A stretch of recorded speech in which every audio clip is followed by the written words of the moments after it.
those matches. Andy Barton's, it was quite a tough six-setter for him, wasn't it? Yeah, it was, but he came through. You know, he's the #1 seed. He showed why he was the #1 seed. And it was a tough game because Johnny Tartar kept coming back at him. So, look, he's relieved out the back. I've just spoken to him. He's happy to be through it. Excellent, yes. And now we have a host of quarterfinals to look forward to this evening. The crowd behind me are certainly warming up. It's looking like it's going to be a full house in here tonight. So let's take a look at who we've got to look forward to in this evening's session. So we have first up Bo Greaves, our #1 seed, our reigning champion, taking on Paula Murphy from United States of America, an outsider there, and that'll be the first matchup this evening. And Neil Duff, our other reigning champion, takes on Chris Landman from the Netherlands. And then we have an All-England clash with Lisa Ashton, Kirsty Hutchinson. That's looking like it'll be a great matchup there, followed by Jelle Classen and Danny Labby of America. So some great matches this evening.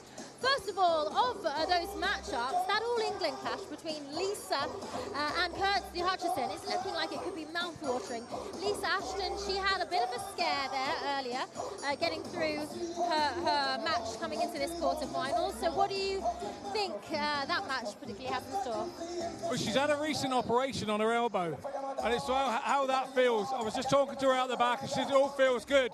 What she had was a trapped nerve, which was then losing feeling in her fingers, so making the game very difficult. She feels a lot better, she feels a lot freer, so she's feeling that she's looking forward to this game. She may be short of a bit of match practice, but she feels good, and that's the main thing. And Neil Duff, our reigning champion, he's had a bit of up and down form this year, hasn't he? He's not the favourite coming in, although he is the reigning champion, and he has that pedigree, so you never know, you can't write him off, can you? When you're coming back as the reigning champion, you don't care whether you're favourite or not. You'd rather somebody else had the burden, and that's exactly what he's got this year. So it's something he hasn't got to worry about. He can concentrate on playing his game. And of course, our first match is going to be tantalising with Bo Greaves, bow and arrow. We know how good she is, just 19 years old. She's here to try to defend her world title. And Paula Murphy from United States of America is here to stop her in this quarterfinals. It's going to be a very tough task for Paula. She is an outsider, but she is ranked 19th. So she's a solid player. She has some experience. What can she do to try to mentally compose herself and get her ready? She's going to have to play her very best game, and she's going to have to hope that Bo drops down to her B game. She's on her very best game, and every chance she gets at a double, if she can hit it, she will put pressure on Bo. If she doesn't do that, and Bo's playing her B game, and Bo let Bo get away, her A game will just be round the corner. So it's something that she's got to do early doors, in my opinion. Absolutely. Okay, well, it's going to be a very exciting first match. Let's see if Bo can continue her run of form. We'll take you down to the stage for our Master of Ceremonies, Anthony Dundas. Ladies and gentlemen, welcome to quarterfinals day here at the 2023 CT1 WDF Lakeside World Championship. This is the home of World Darts. This is Lakeside.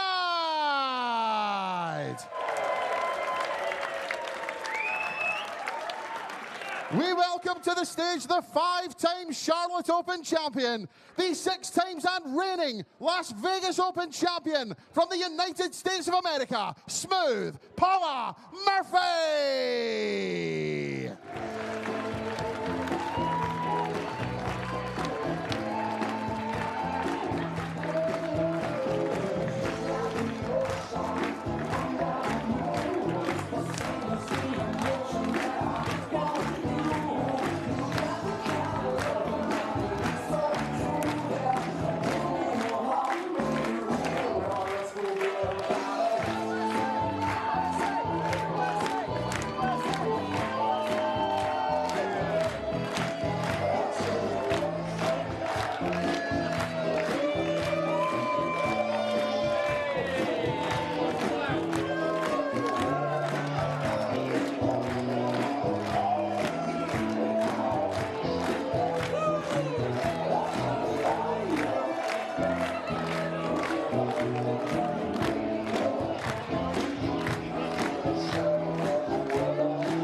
We now welcome to the stage the former Australian Darts Open champion, the reigning Winmore World Masters champion, the reigning Lakeside World Champion from England, Bo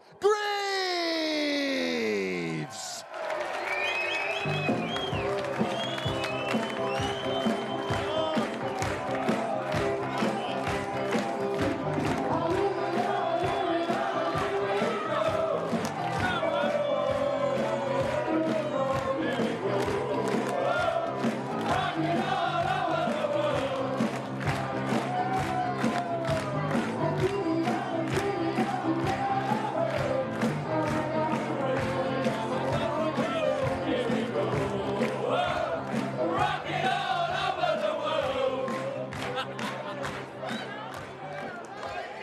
Good evening, everybody.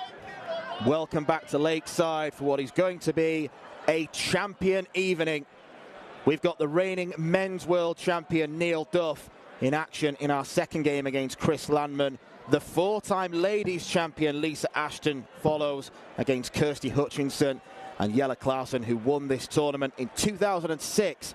He's up against Danny Labby in our last encounter. But to kick off the evening, we have got the reigning ladies world champion Bo Greaves, the best ladies player on the planet right now. She has been absolutely phenomenal over the last couple of years, virtually unbeatable wherever she has been, and she is a hot favourite to take the victory tonight against the American Paula Murphy, who certainly improved upon her debut performance from last year, averaging 73 and defeating Almudena Fajardo in round one. She then got past a seeded player in Anke Zijlstra last round. And whatever happens, the American can go home knowing that she's got her own piece of history, the oldest player to ever win a match on this Lakeside stage. But to give you an indication of just how much of an outsider she is, looking at some of the bookies' odds, Bo is priced at 1 to 100 on in a two-horse race. It is the teenager against the 67-year-old. My name's Dan McCarthy. I'm joined in the commentary box by the 2015 Lakeside World Champion, Scott Mitchell. And Scott, do you give any case to Paula Murphy winning this game? No. It's a simple answer. I think that she can actually, if Bo comes off her top game and she manages to play her best game, she may be able to win legs in this. But that's not a good start for her. Yeah, you can understand that there's going to be nerves in the Murphy throw. I know it's her third game this week, but it's that pressure of playing the world #1 player. She is an intimidating prospect, even to the likes of Lisa Ashton and Rhiannon O'Sullivan, who we saw win earlier this afternoon, Eileen de Graaf as well. 45. Bo's just got to do what she does, play her game, and if she does do that, she should win this fairly comfortably.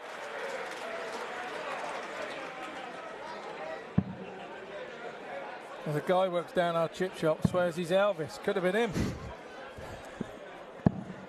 A lot of fancy dress in the crowd. Bo looking for a nice fancy 12 darter to kick the evening's action off at a raucous Lakeside.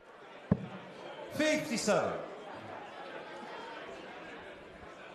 Yeah, big crowd in tonight. All looking to enjoy the darts, and with all those world champions that you were mentioning, 133. you can understand why they're here this evening. 64. Father Christmas time, 6 even. Double 16. 32. Murphy's way back on 2-3-5. Bo Greaves having won the bull in the back room. 41. Yeah, if you've never seen Paula Murphy play before, she's got her own way of approaching things. She always starts legs on the treble 19. Clearly more comfortable in that side of the board as Bo looks for double 9. 14. Sometimes, Dan, you can have too much time, and that's probably what happened there.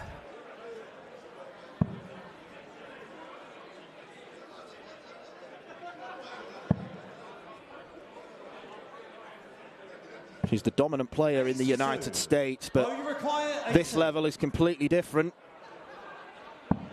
Game shot on the first. Double 9 is there for Bo Greaves. Regulation, hold of throw. Bit of messing around on the outer ring, but she wasn't really challenged in that leg.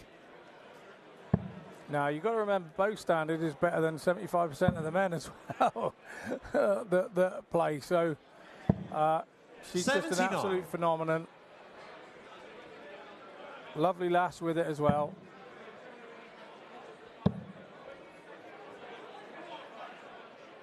All of these achievements in her Dighton life have come about a month or so before she turns 20. Yeah, sort of unbelievable, really, isn't it?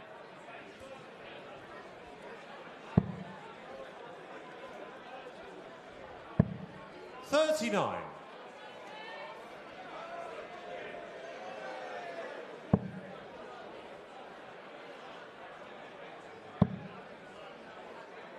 Definitely the most atmospheric it's been since the opening day on Saturday. Loads of people packed in. A few extra tables being fired in as well tonight. Hearing the same for tomorrow. 41. World is your...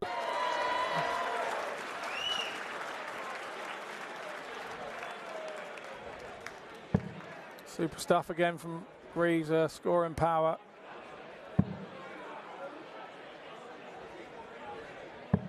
$26.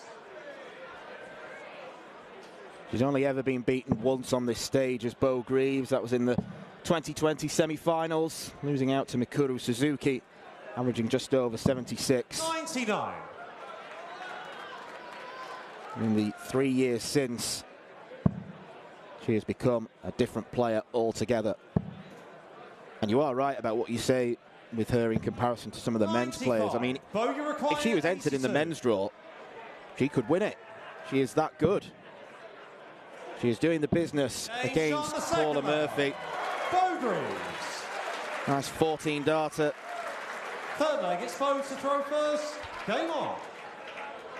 She's not doing any different to what she usually does. She's just doing her thing and getting on with it. And 60. as long as she keeps her concentration. And I think all Paula Murphy can do is just stand in the background, smile and admire what she's seeing. Yeah, I think, look, she's been a bit nervous 95. there the first couple of legs. Who wouldn't be? You put any man against the world champion, you're going to be nervous for a couple of legs. Doesn't matter which world champion it is.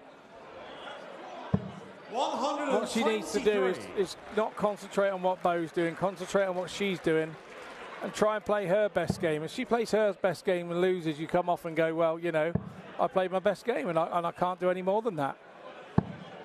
83. You just hold your hands up and say Bo's levels were higher than that. If she starts to play her best game, you know, you can bring people's levels back to you. 60.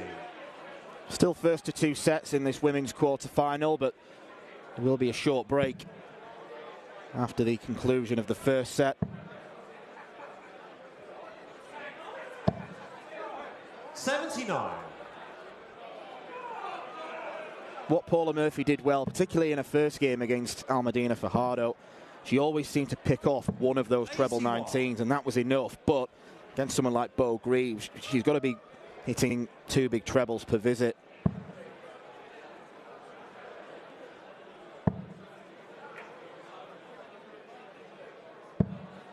$45. It's shots like that where she's in touch on the Greaves throw. But you've got to have a treble there to get under Bo's score to start to worry her. But to be fair, Bo doesn't worry about those things. She just gets on and does her thing.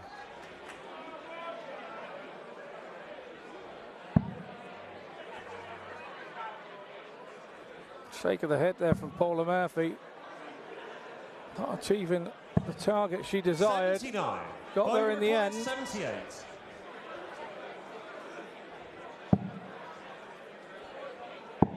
To rattle through the first set, double 16. Well, she's pulled it quite a long way down. Second time she's done that. Paulie required 120. Yeah, she's done that already this evening and chastised herself a little bit there.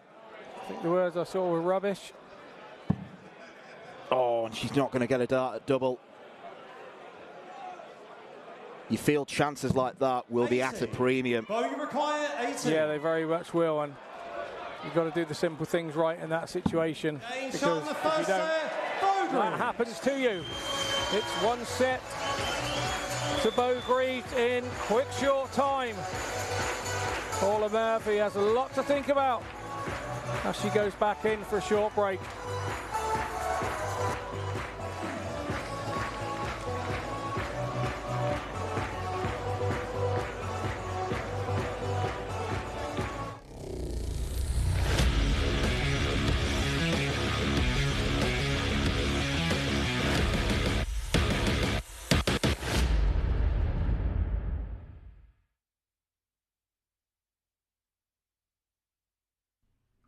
This program is brought to you by Benji Marine Engine Repair and Trading, specialized in Wärtsilä engines with a 24-hour-a-day, high-quality, worldwide service. And by Hemeco Storage Systems, your one-stop storage system solution with over 100 years of experience. The 45th annual Win More Fleetwood Memorial Las Vegas Open will be held from January 19th till the 21st. Sin City welcomes you to come and play in the entertainment capital of the world. Both men's and women's champions will win places at the 2024 WDF World Championships. The Romanian Darts Festival is from January the 26th till January the 28th. Come join the party in Bucharest. Register to play by Wednesday the 24th of January.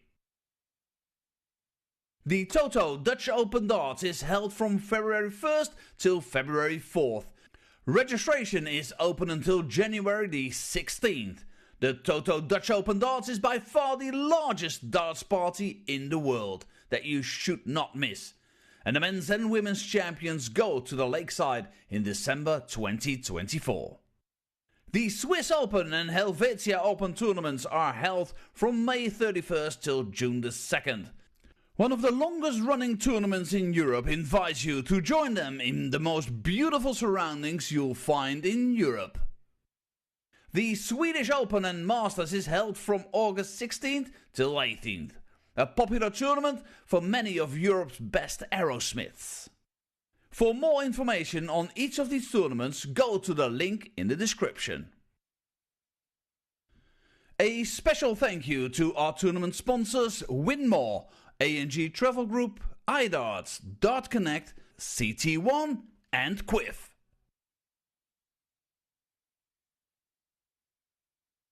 Welcome back to Lakeside. Bo Greaves racing away to the first set there in her quarterfinal against Paula Murphy, showing why bow and arrow is the best lady on the planet. That was fast, wasn't it? 3 legs, 1 set. You can't hardly pull her so far, can you? No, not really. Paula had a chance in one of those legs there. She had 120 left after Bo had missed. And she hit the treble 20, but she missed a single 20 to get a dart at a double. Those chances are going to be at a premium for her tonight. And if she's going to win a leg, a set, she's going to have to start taking those shots. Is it disheartening for Paula to be up there against such a smooth reigning champion? Or can she just enjoy this moment? There's only one way to play this, and that's enjoy it. If you try hard, you're only going to go home disappointed. So she's going to have to go up there, enjoy it, just relish playing the hottest property in ladies darts at this moment, and yeah, take it all on the chin, whatever happens, whichever way it goes. And we wondered if Bo was going to be feeling the pressure of the crowd, of the reigning champion, the fact that she is the #1 seed, expected to do it again, but she doesn't look like she's under much pressure, does she? She looks so relaxed out there. She looks so relaxed up there. She does all the time. She just really doesn't listen to anything too much outside of her little bubble in darts, and that's why she goes up there and plays like she does. I wish I could do it. Okay, well, this crowd behind me are waiting to see more of their favourite leading lady from England, Bo Greaves, up against the American Paula Murphy.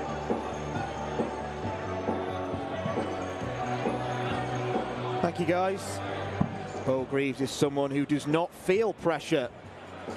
She is utterly laid back in her attitude to darts, and it serves her very well indeed.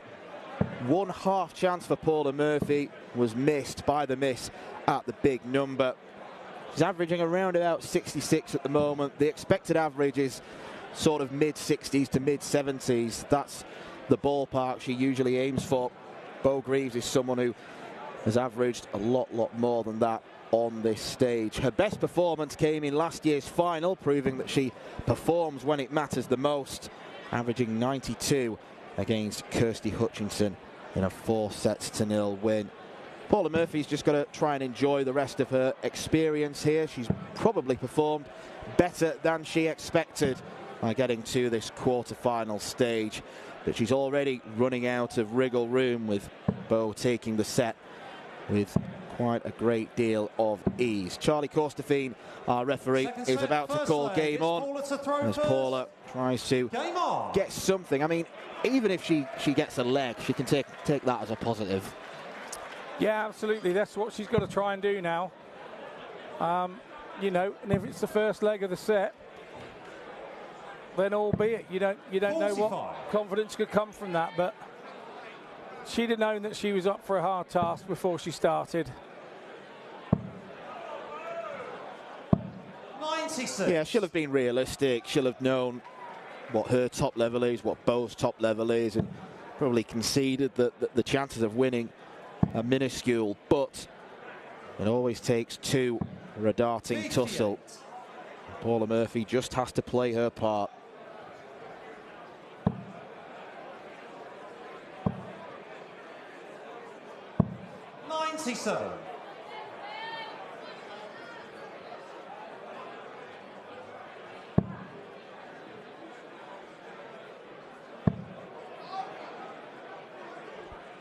First title on the WDF circuit came back in 2010.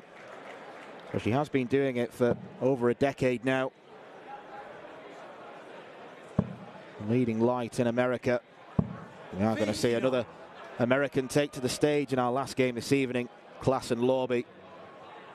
Good luck to the spotter. Yeah, he's going to have to be quick, and he's going to have to be, you know, rapid on the touch buttons, which is how that works.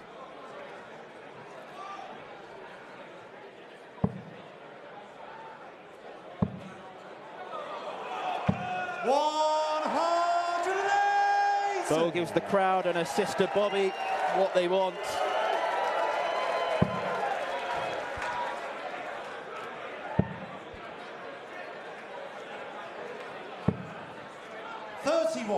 Bogey requires 69.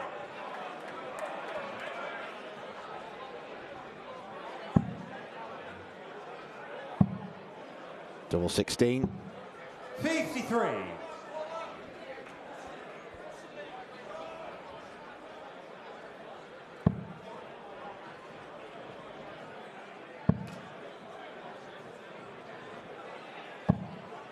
$79. Bogey requires 16. So double 8 here for Greaves. Game shot on the first leg. Smack, bang, centre. You couldn't have placed it any more central. Second leg, it's Bo's to throw first. Game on. I think another thing we've got to say about Bo as well is all of this success, it's not just being at a young age, but it's also when you consider 43. She's had a bout of dartitis. She really struggled with that a couple of years ago. She's had to cram a lot in to such a young career. Yeah, she has, and like I say, when she was the best in the youth sort of divisions, the pressure on her to keep winning and keep winning is a breeding ground for success, and she's come out of that now, and she's in the ladies doing exactly the same. She just keeps winning and winning. 60. You know, there will be a time where there could be a dip in form, but I don't see it anytime soon. We even went to a World Cup the other week and she used somebody else's darts because she lost a dart. And she used somebody else's dart and won the World Cup ladies and the World Cup pairs final. She's just a phenomenon that can throw with anything.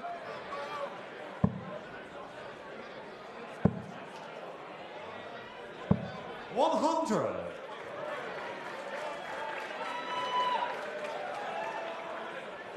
I imagine she's one of the few dart players around who, upon losing a dart, doesn't get flustered. She just thinks, oh, okay, I'll borrow someone else's, see what's about. Yeah, she didn't really panic. She borrowed Jamie Atkins, one of the lads who was in the men's team, and she said that looks a similar shape and length, that barrel. Yeah, lovely. He uses a long point on his darts as well, so away she went and practiced the way she did. And she was used to them in no time.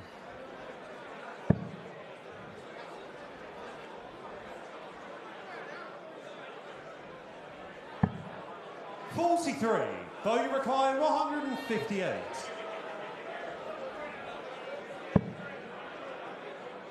Let's go across to the 18s now.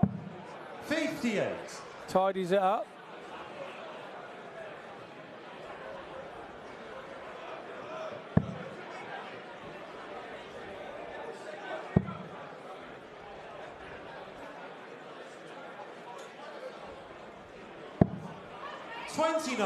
Though you require 100. Might be the word smooth on the back of Paula's shirt. This has been a smooth sailing performance from Bo Greaves. Tops, why not? Game why shot not? The second man, Bo Greaves. Third leg, it's Paula to throw first. Champagne shot to hold.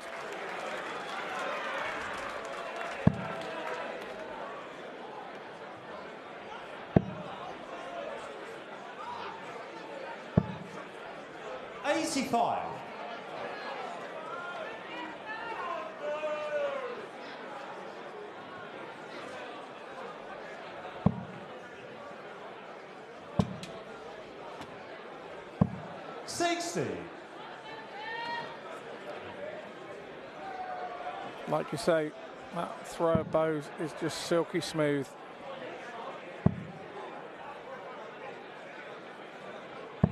$133. That's a good visit from Paula Murphy.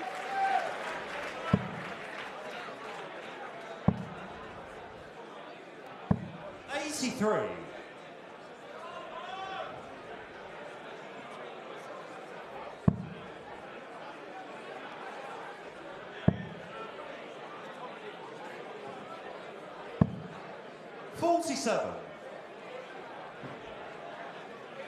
Too many of the darts going in either the 3 or the 7, and she's going for the 19.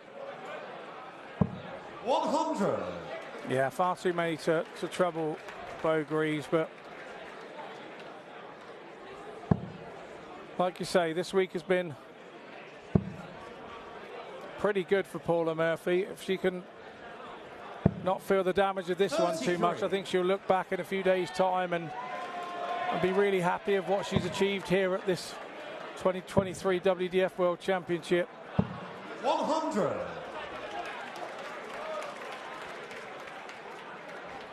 Bo leaves 158 once again.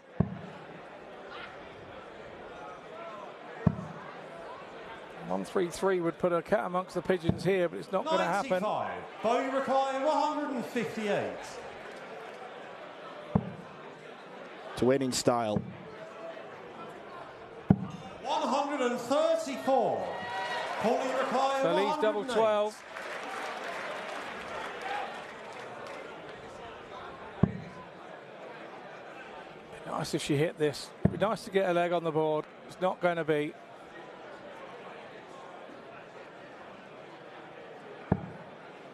$34. Bo, you require 24. To win 2-0, 6 legs on the bounce. Thank you very much. Breezy Bo Greaves makes it into the semi-finals. Far too strong for Paula Murphy, who will have no doubt enjoyed her experience this week. She can always say she's got a couple of wins on the Lakeside stage, the oldest player to get a win, but it is the young gun Bo Greaves who is far too strong. She has laid down a marker showing why she is the favourite for the world title, favourite to retain the crown. Coming up after the break, we return to the men's draw where we've got the defending champion Neil Duff. He takes on the Netherlands' Chris Landman.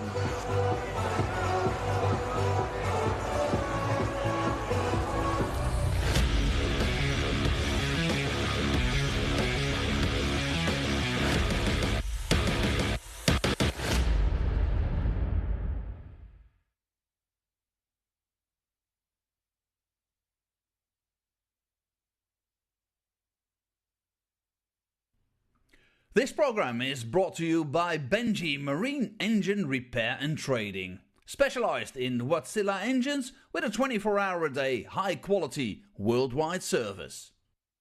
And by Hemeco Storage Systems, your one-stop storage system solution with over 100 years of experience. The 45th annual Win More Fleetwood Memorial Las Vegas Open will be held from January 19th till the 21st. Sin City welcomes you to come and play in the entertainment capital of the world. Both men's and women's champions will win places at the 2024 WDF World Championships. The Romanian Darts Festival is from January the 26th till January the 28th. Come join the party in Bucharest. Register to play by Wednesday the 24th of January. The Toto Dutch Open Darts is held from February 1st till February 4th. Registration is open until January the 16th. The Toto Dutch Open Darts is by far the largest darts party in the world that you should not miss. And the men's and women's champions go to the Lakeside in December 2024. The Swiss Open and Helvetia Open tournaments are held from May 31st till June the 2nd. One of the longest running tournaments in Europe invites you to join them in the most beautiful surroundings you'll find in Europe. The Swedish Open and Masters is held from August 16th till 18th. A popular tournament for many of Europe's best aerosmiths. For more information on each of these tournaments, go to the link in the description. A special thank you to our tournament sponsors Winmore, A&G Travel Group, iDarts, Dart Connect, CT1 and Quiff. Welcome back to Lakeside for the quarterfinals of the CT1 WDF World Darts Championships. And it was a breeze for Bo Greaves as she rolls through into the semi-finals, trying to retain her title from last year here at Lakeside. It was a bit of a stroll around the lake for Bo in that one, wasn't it, Scott? It really was. She got going nice and early. Paula didn't, and that's the tell of the tale, really. It would have been nice for Paula to have got a leg, but she didn't even look like doing that, unfortunately. Bo was so dominant, and when Bo starts going tops to win matches, you know that she's right on it. Indeed. Well, Paula, she only made the last 32, the last time she was here at the World Championship. So she's come here, she's won a couple of matches, she's made it to the quarterfinals, played against the best in the world. Hopefully she'll go away. Yeah, to be fair, she'd have given you her left arm to get that game against Bo. You know, every girl in the world wants to have a game against Bo, and here at the Lakeside stage, we're a better place to do it. So she goes home maybe a little disappointed with that game, but overall in the tournament, she should go home happy because she's done America proud and she's done herself proud. And on the England side of things, no English men in the final. So Bo Greaves really pulling it through for the women here. We saw the crowd get to her feet when she made that 180. The crowd are really enjoying having her, aren't they? Yeah, good side crowd in again tonight, and yeah, they wanted to see a Bo Greaves win. They wanted to see 180s, and she did that, and she was, like I said, she was going out double top.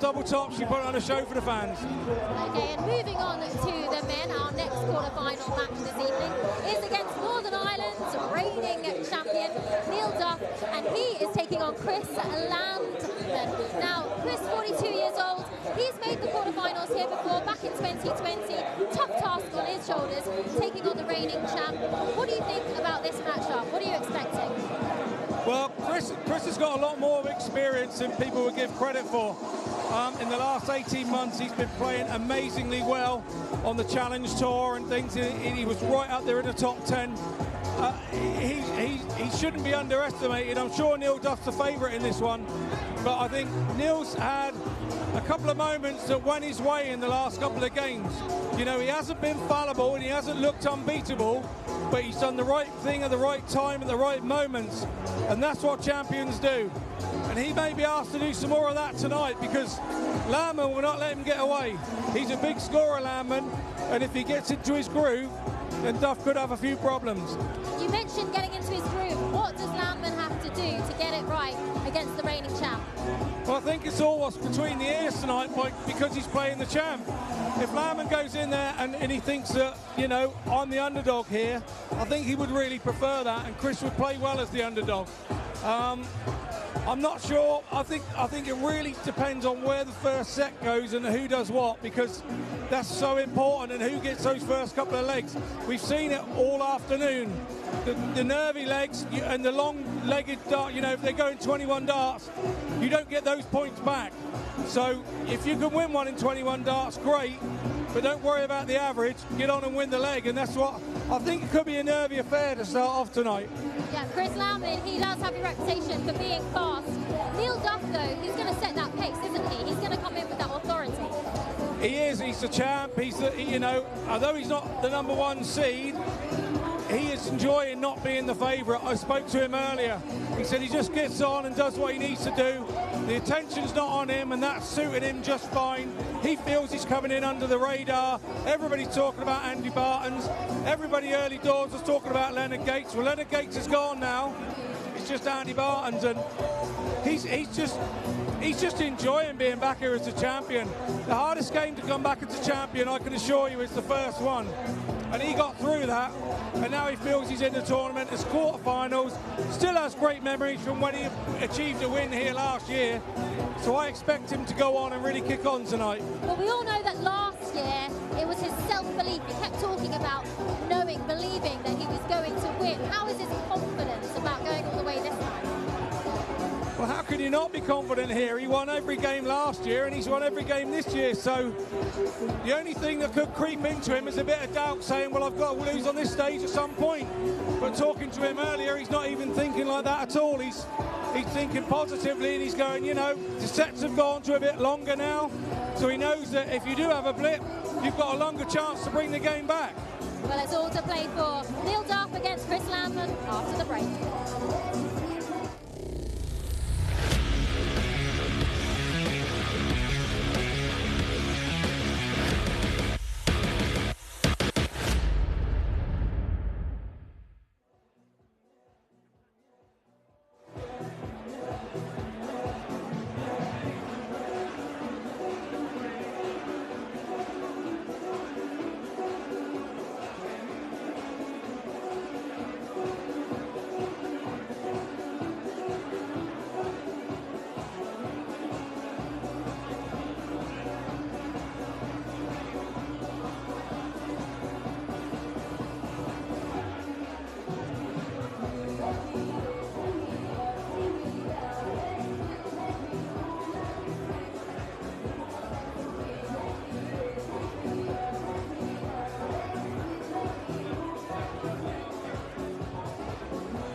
return, ladies and gentlemen, to the men's quarterfinals here at the 2023 CT1 WDF Lakeside World Championship. And we welcome to the stage the former Catalonia Open and Slovak Open champion from the Netherlands, the countryman, Chris Landman.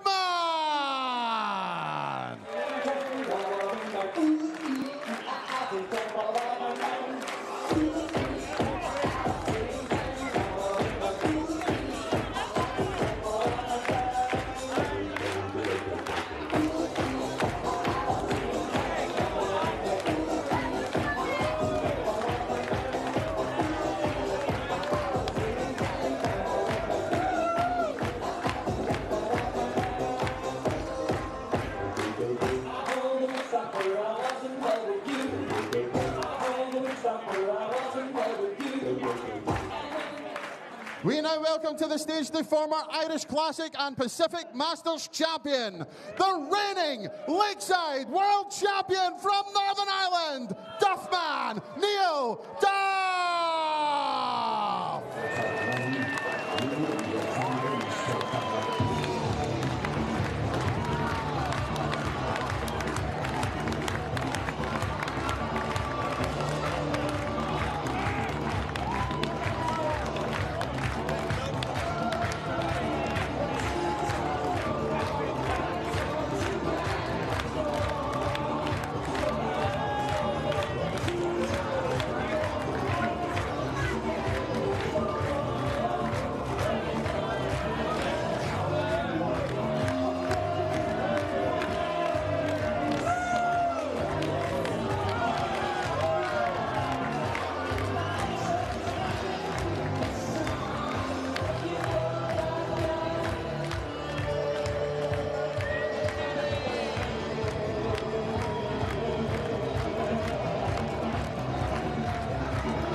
The second defending champion of the evening takes to the stage, and he will be looking to follow in the footsteps of Bo Greaves, who was far too good for Paula Murphy on the evening. Neil Duff is a rare beast. He's a man who is unbeaten on the Lakeside stage. 7 players have tried to defeat the Ulsterman. Can Chris Landman finally achieve that? Duff's performances so far have been pretty good without being spectacular. But he is one of those ultra-focused dart players who doesn't really care about averages, doesn't care about the statistics. He cares about winning games. And he is a player who will improve as the tournament goes on. A brilliant 6-5 win against Thibaut Tricol in last year's final, where he had to summon all the strength, all the inner belief inside him. And he's spoken openly about being desperate to retain the title, to prove to some of the doubters that it wasn't a fluke. Chris Landman is in the way of him. It was a very strange game he had in round 2 against Thomas Younghans, where he just couldn't really get going. Younghans couldn't either, and after 2 sets, both players were averaging well below 80. But then the scoring power came from Landman. He is a fast and furious competitor, and when the first start is in, he usually follows. It will be Neil Duff to start proceedings. Scott, how do you rate Duff's performances so far, and how far do you think he could go? I think, to be honest, I think he's had a couple of matches where he could have easily lost them. I was here on Tuesday night, and he hit a massive 105 in that game to save himself and to turn the whole game on its head. And he was very similar last night as well. There were points where it could have gone south for him, but he didn't allow it, and that's a sign of a good champion. But Landman is a different kettle of fish here. He really, if he gets his foot on your throat, he generally doesn't take it off, and so we've just seen that big 180 to start, and that's a sign to say, I ain't going anywhere here. You're going to have to beat me. He's going to put a game up there. It's the best game that he's got tonight, and that will be how how Duff has to play him. Yeah, Chris Landman, a very, very capable player. Someone who played at Minehead last week in the Players' Championship finals, because He played enough Pro Tours to qualify for that without having a tour card. Yeah, undoubtedly he's had lots more match practice probably than Duff has recently. Well, he can finish, but he's got quite fortunate there. Bullseye. 86. A little bit surprised he opted to go for that route. Now a bullseye for Landman, and it's skin. Chris Landman with a 90 finish to break the throw in the very first leg. He means business. Blink and you miss Chris Landman. That's how quick he is. Like I say, had a really good season on the Challenge Tour. Was right up there at the start of the year, looking at a tour card, but tailed off a little bit. But then he was playing so much. He was in the Pro Tours, he was in the Challenge Tours.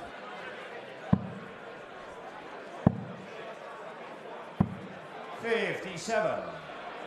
He's had a very busy year.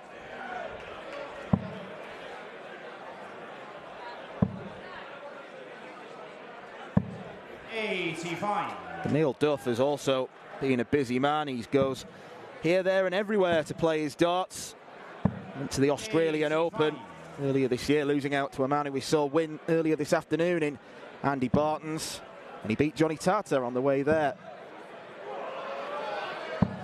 140.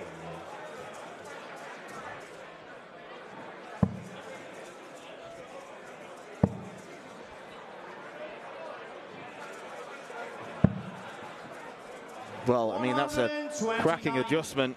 A real slip from Duff, the second dart. 43. Neil Uruguay, 52. Sometimes a bit too quick for his own good is Chris. Not that it matters, because Neil Duff only needs one dart. Finish the 52. Third leg is Neil to throw first. Game on. Do you own a suit like that? No. I own a jacket that's quite loud, you may see this week.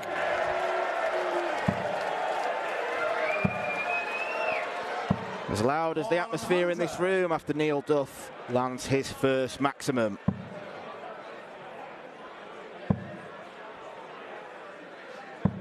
$100.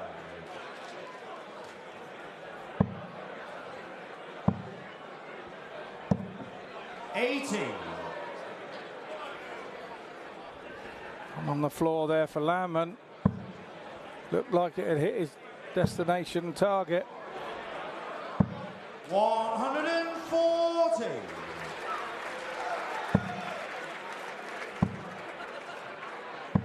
60. Neil Uruguay, 81. Chris Landman's already shaking his head.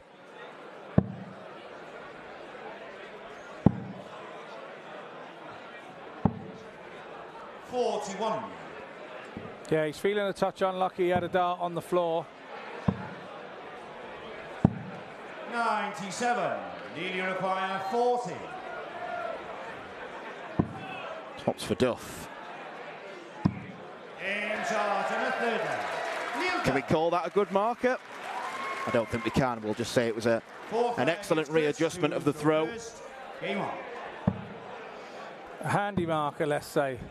Nothing to worry about for Landman just yet. It's his throw now. He can go 2-2 if he can break. He can just hold his throw and then try to break the Duff throw in the last. But Duff wants to put him under pressure now, and that's why he's thrown that 15. He's tried a little bit too hard. 60.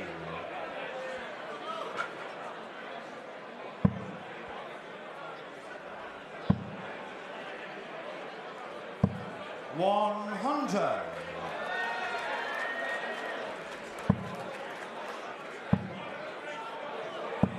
That's what I mean about Chris Landman being a proper first start merchant. Yeah, when he gets that first one right, he does that for fun.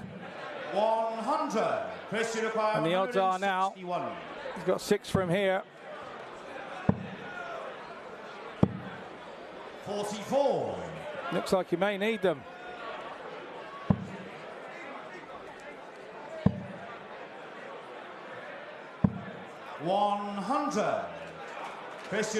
Comes up short of a finish.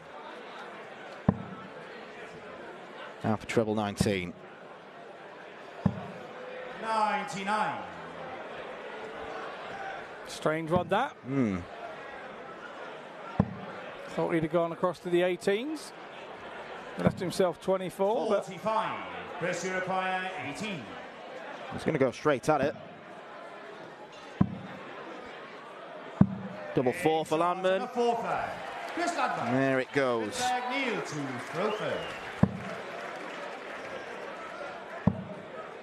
Duff needs a good start here. 95. Saved it with that last start, didn't he?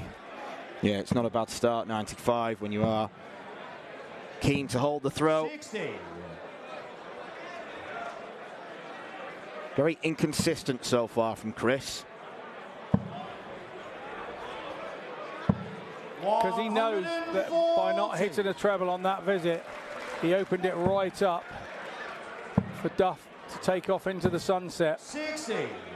You know when you hit a 45 or a 26 up there, you know what's coming behind it. You know as a player at this level, it doesn't not come. It happens. It's a 100, a 140, a 180, a 136. It's something to really punish your poor score. 180 here would get him right back in it. 135. Not too many, Father Christmas. You've got work to do at the end of the month. 100. Yeah, the dreaded night shift.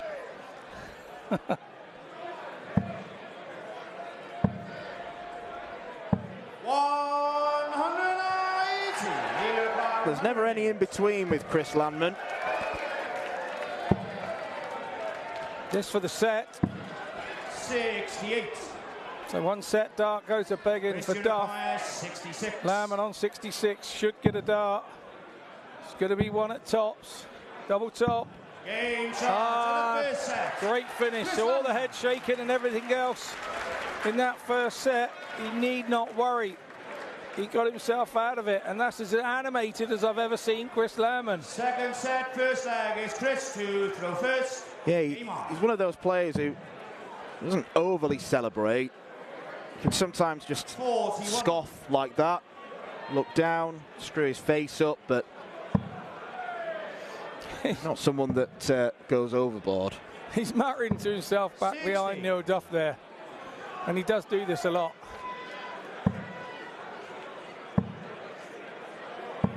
Another 180 for him. 180.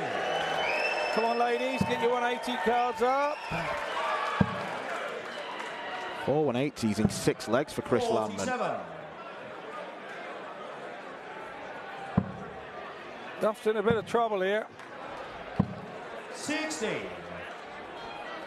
It's a good thing we're going out to best of 7. There is time to recover.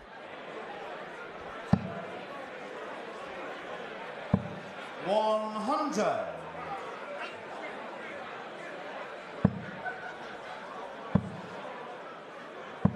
60. Cheers, lads. Neil Duff's not going to panic here because he went 1 set down against Martin Turner, wrestled it back to 1-all. Martin Turner then went 2 up, wrestled it back to 2-all, and then Neil Duff did Neil Duff things in the last set. He dug in. 100. I'm sure Martin Turner's watching this thinking this may have been me. It was that tight a game. 140. Duff coming back into it now. Pressure on the 60. 20. And it was pressure enough. Really required 54. This is a mini break here. Duff been prolific on tops all 14. week. And he knew that was a turning point in this game. 40. It was an early turning point. It's gone begging. But only if Landman hits here. 20. 5 darts missed for Chris Landman.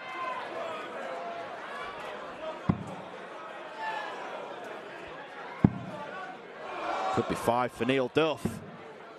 Landman can't watch the board. He's watching the big screen behind Duff. He can't watch the board. And what was I saying earlier at the top of the show? These 21 dart legs. You've just got to win them and not worry about what the average is. And oh, we go on. Neil, you require 10.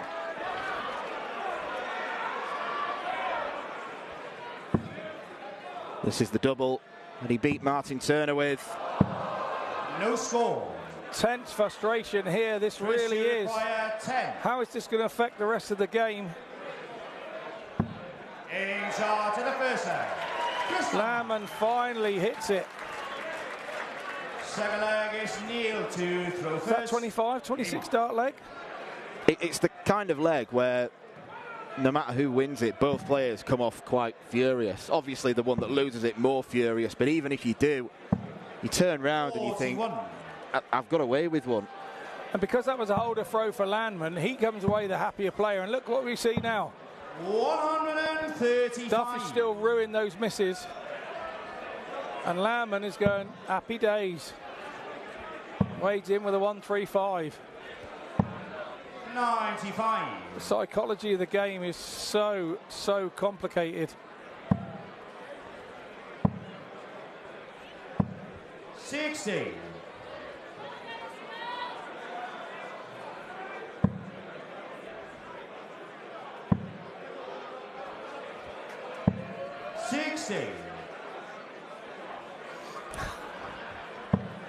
The lobsters are still lobstering. Is that what you call?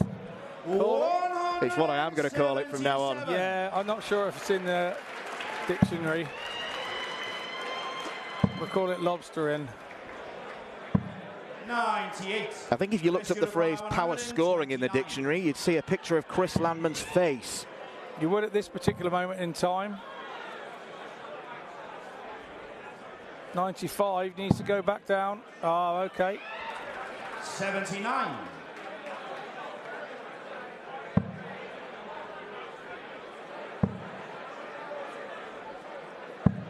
99. So what's 50. Landman's chosen flavour? It's usually 10 for tops. There's the 10 up for tops. In charge in a second. Tidy from Landman. Yeah, it took him 9 attempts in the last leg, and then he does it straight away here. But that's the game. That's what happens.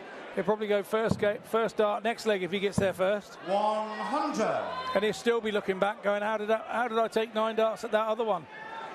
It's just a strange old game. Absolutely. That's why we love it. Nobody knows why it happens, but it happens to everybody at some time or another. 140.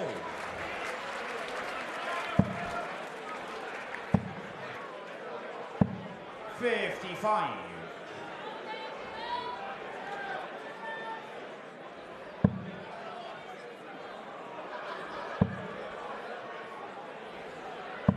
121. Duff's now starting to find his feet. Landman will be hoping it's too late. If he keeps doing that, it will be.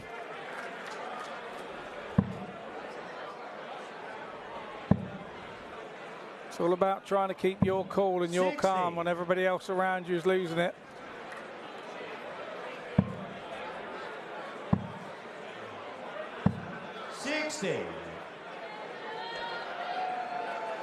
Neil Duff, the reigning champion. It was a debut year at Lakeside, and he managed to win it. 100. He's got that presence of a champion. Needs to find something. 60.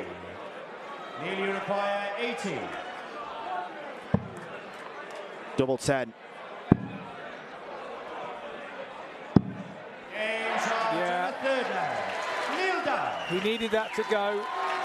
He needed a good, strong breaker throw, and that's exactly what happened. Game on. So now he holds his throw here, and all that's gone before in this set will be forgotten about. He'll be just thinking about that one leg at the end. 85.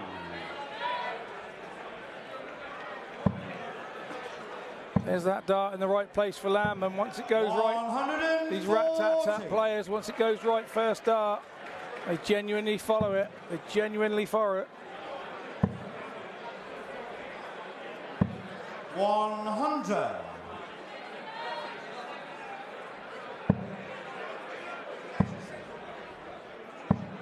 That's a prime example of what I've just said. When that first one is right, it is very right.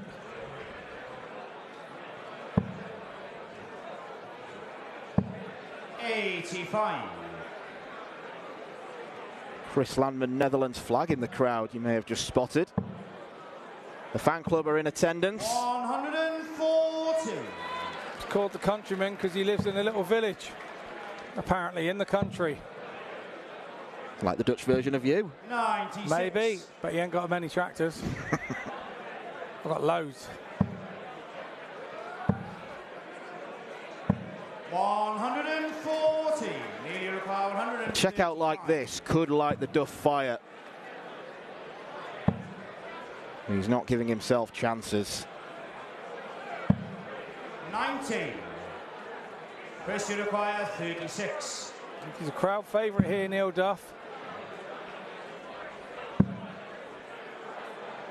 Landman for the set. No score. Very generous, Chris, very generous. Landman should be away in the distance. Instead, he's got to hold his throw to win the second set. Fifth flag is Chris to throw first. Game on. Very emotive character. 100. Good last start there from Landman. Duff would have been looking at that thinking, oh, here we go. He's only going to score 60.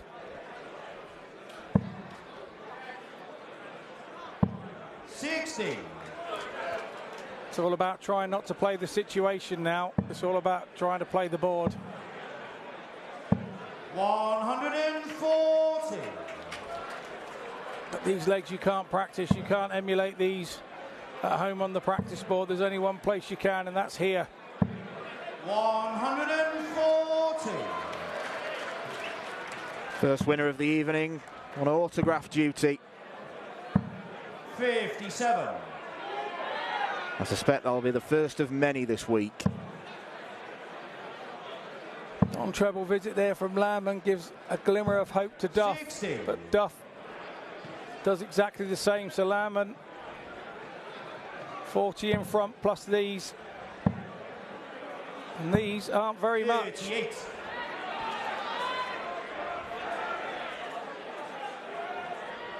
And left no shot. So Duff's got 6 from here. Minimum. 100.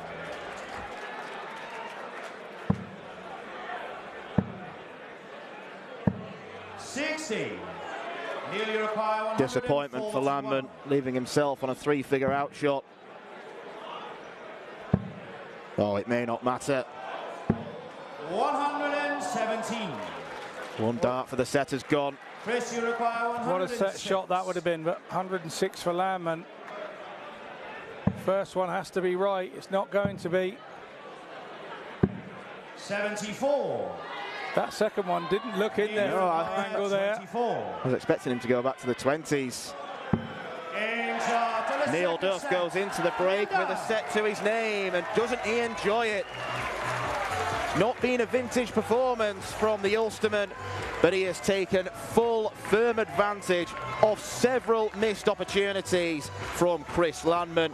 The Dutchman's scoring has been absolutely fantastic, but he is letting himself down when closing out legs. You should not do that against a person who is defending their title here. Neil Duff won, Chris Landman won.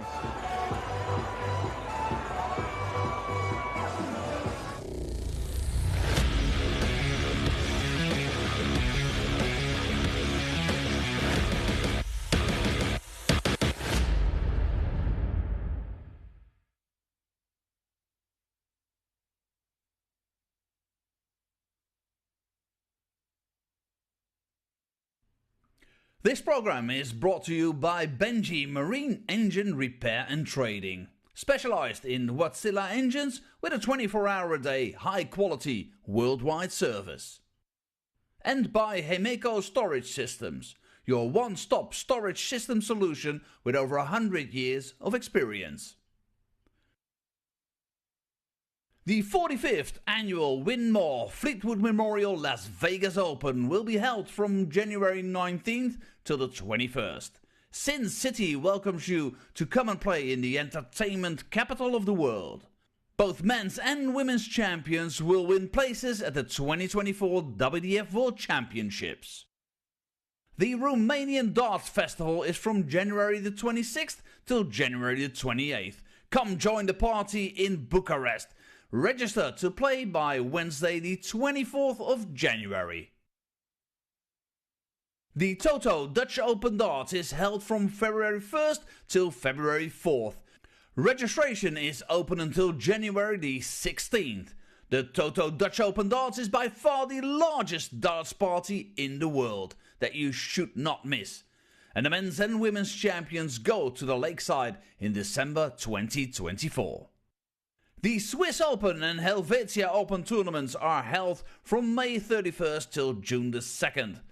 One of the longest running tournaments in Europe invites you to join them in the most beautiful surroundings you'll find in Europe. The Swedish Open and Masters is held from August 16th till 18th. A popular tournament for many of Europe's best aerosmiths. For more information on each of these tournaments, go to the link in the description. A special thank you to our tournament sponsors Win More, A&G Travel Group, iDarts, Dart Connect, CT1 and Quiff. One set all here in Lakeside in this quarter-final between the reigning men's champion Neil Duff and Chris Landman of the Netherlands. Well, it was a tale of two sets, really, wasn't it, this time? Run us through your description of how that went in both sets. Well, I think the first set, Neil looked a little bit nervous early doors and Chris took advantage of that. There was a dodgy leg in the middle there and Landman won that on lots of this. And he took the advantage of that. So he took the first set and looked the more positive in the first set.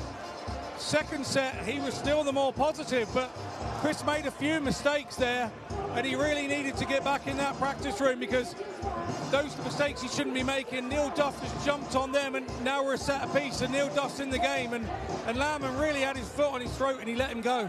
And this is not dissimilar to what we saw with Neil Duff against Martin Turner to get into this round. Neil Duff, he's been fairly inconsistent over the last year, as we've spoken about, since his world title here last year. And he came back from a set down against Martin Turner, so he seems to know how to dig deep and make the most of his opponent's mistakes when it matters. It does, and he's lucky that his opponent made mistakes, because, I mean, he's not a new boy, Chris Landman. He's been around the block, so he's played in some of the biggest stages in the best places, so it's unusual for him to make those mistakes. He'll be out the back, really not happy at the break, and Duff will be going, I'm not happy, but I'm still in it. Mistakes from both sides here in Lakeside, the number 2 against the number 7 seed. It's all to play for here in the quarterfinals. Back down to the stage. Thank you, Joe. Thank you, Scott. Neil Duff levelling the game up after Chris Landman missed 4 chances to go into the break 2 sets up. His doubling has let him down. Neil Duff does not give up easily. Scoring from Landman has been absolutely fantastic, but he needs to improve closing out legs. He's had chances to win virtually all the legs we've had in the match, particularly since the conclusion of the first set. Third set, first leg, it's Neil to... Our referee, Garen Roderick, is getting the game back underway. It will be Neil Duff to start things, and the added disappointment from Chris Landman's point of view is that 60. Not only did he lose that set when being 2-0 up in legs, he lost it when he started the set with his throw. Yeah, absolutely.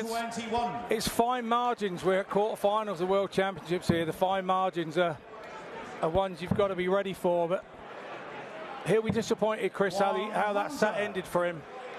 And he's now got to forget that and come back out, and he's got to break the Duff throw once more to get this at some point in this set.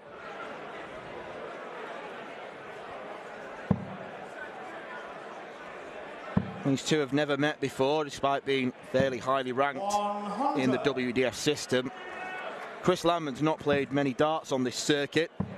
Last appearance before the start of the World Championship was in the Dutch Open. Got to the last 16 before losing to Denny Aldekalter. You might be wondering how he lost his last match, the last 16 against Jelle Classen.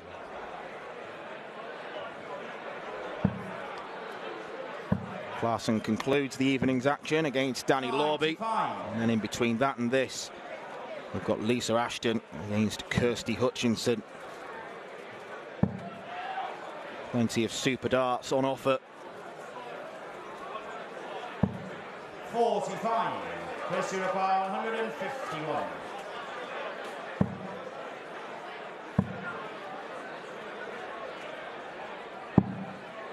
86. Neil Europar 136.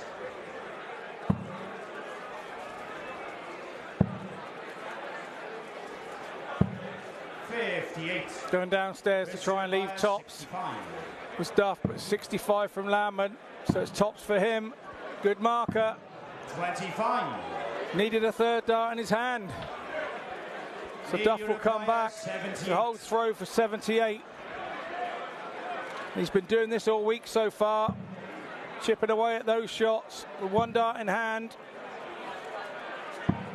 38. Just over the top on this occasion. 40. Great marker. Two great markers. No score. And he somehow couldn't squeeze it in. Neil Duff is probably the one that can't believe it the most. He actually looked and said, no way, I think. Plenty of room for the last. Oh, he's backed out, so there's no momentum now. This is like throwing one individual dart. 20. And that can happen.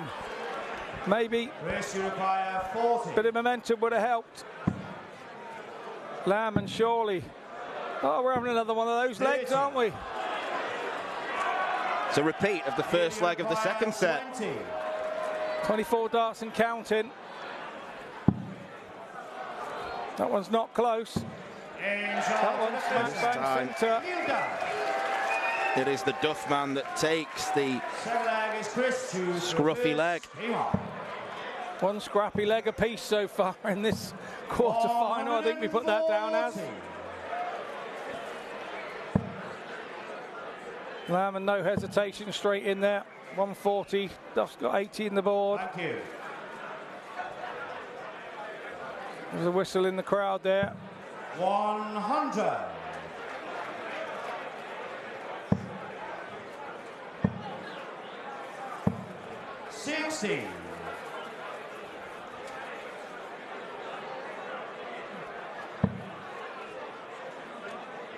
That hit at double five means that Duff leads for the first time in this match. 100.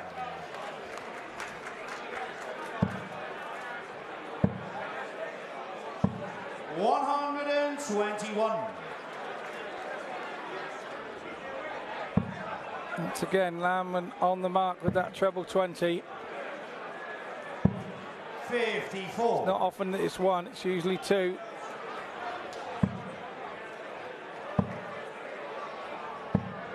Right on cue, it happens to be one. Thanks for that. Commentator's curse starting once again this evening already, early doors. Going to be much more of that over this coming weekend.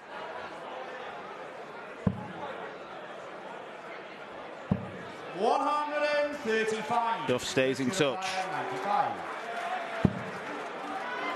Aggression from Landman. 55. Could have used the bull. Nearly require All he can do is sit and hope here. What Landman did last time was have one dart at it after the scruffy leg. Is Duff going to do the same back at him? 72. No, not to be. Kirsty require 40. He's left it again. He struggled with it last time. In charge of the second leg. Not so much this time. And that's when it gets frustrating. When you hit it first dart like that and you've had all those darts at it before. Well, it's a carbon copy of the situation we had at the start of set 2. It took Landman 9 goes to finally hit double 5. He then misses 8. Duff takes the leg. And next up, 1 straight in tops. Nicole Renault getting a lot of camera time today. And I believe she's given you a gift. She has. She's given me a lovely gold Kiwi pin badge, which I've put immediately on my jacket. 26.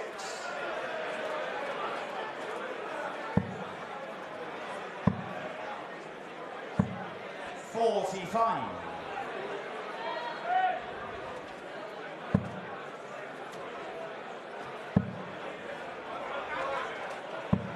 100.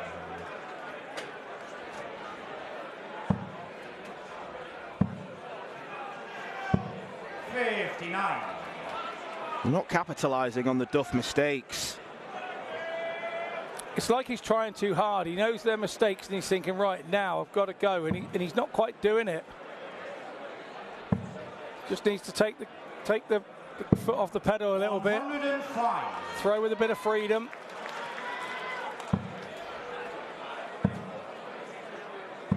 $60. Nearly require 170. Still waiting for the first big fish of the week. And we're going to be kept waiting. I'm not sure he'd have gone for it if he'd hit the second treble, to be fair. 105.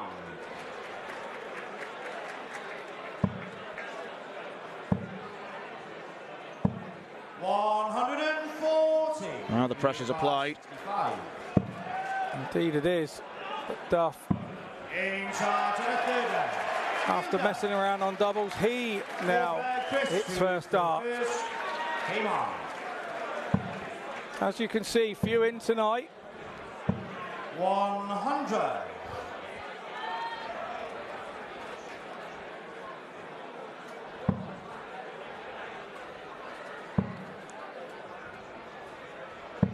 60. Yeah, these players will have to get used to playing in different atmospheres because it is going to be noisy from now until the close of play on Sunday. Has been quieter this week. And Sure is. 180. second 180 for Neil Duff. 140.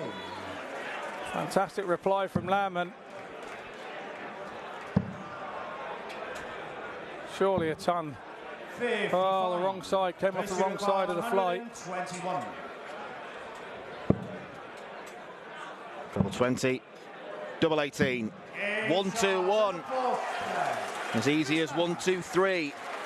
Fifth leg, Neil to first. Came on. So we're in that last leg decider again, and Duff has got off to the proverbial flyer.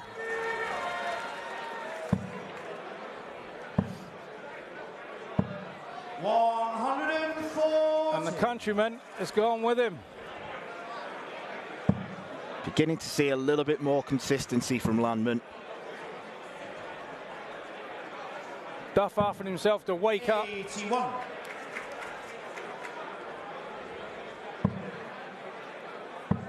Yeah, I'm glad he doesn't get mic'd up on stage because I think we'd be having to apologise for quite a lot of language. I think there's a lot of players like that, have a good little chat to themselves. Just keep them on it. Well, after that visit, you'd say advantage Landman now. Definitely advantage Landman now. Oh, Don't go there again. down the bottom will be fine. 137. Rushed in and picked it up.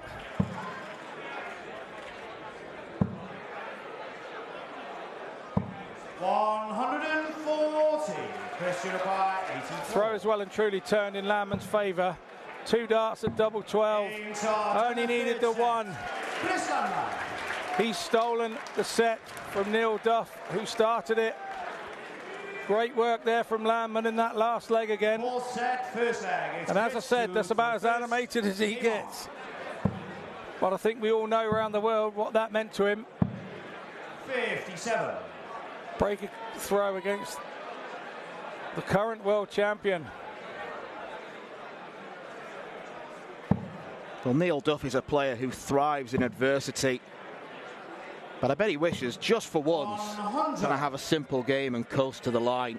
You sometimes do get those where your opponent doesn't turn up, but it's going to be another scrap if he's to keep his hopes of back-to-back world championships alive. Very, very few players have defended their first title. 41. Very few players have defended their second world title. It's only Does probably the one in the modern era we would know about. Remember Scott Waits winning a couple. He didn't defend them after. Pretty hopeless he was. Pretty hopeless. It's all right, I know he's watching. He's texted me. Yeah. 85. Couldn't wait to get that in, could you? Nope. Like a coiled spring. 40. Scotty 2-star and Scotty 1-star. What more could you want?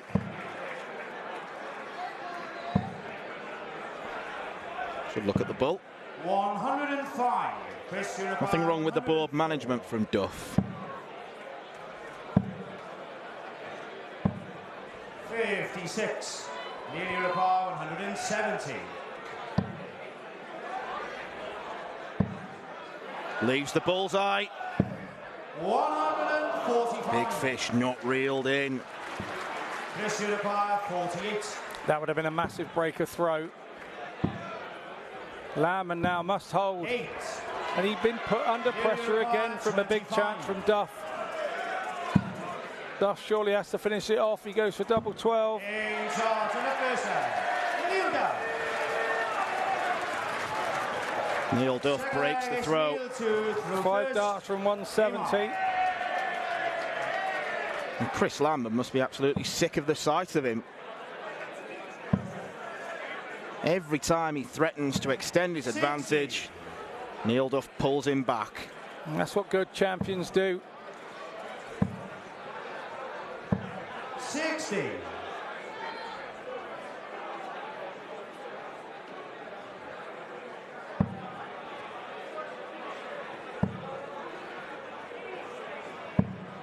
$76. An anguished cry of Neil. 95. Always wears his heart on his sleeve.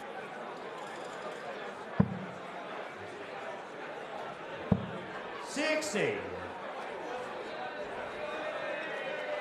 There's someone loving the darts. He even gave us the sign he loved the darts. 43.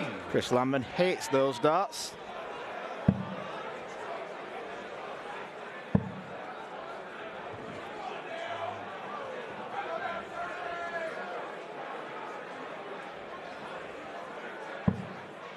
$94.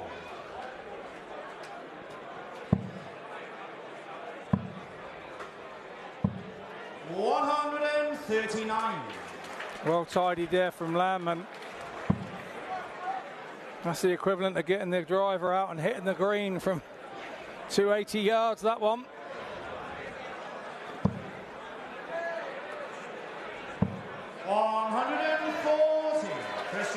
And once again, a great response from the champion. Bullseye for Landman. 139. They are teasing this crowd. 71. Almost a 170 from Duff the leg before. Now almost a... what a lovely clean 71 from Duff for a holder throw. 17 dart leg. Landman had got himself a dart at that bullseye for 15. 100. And the worry for Landman here, he's working so hard to break the Duff throw. And then Duff's having 100. no problems breaking Landman's throw.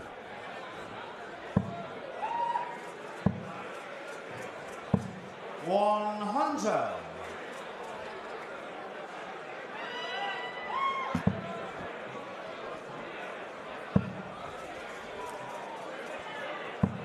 $81.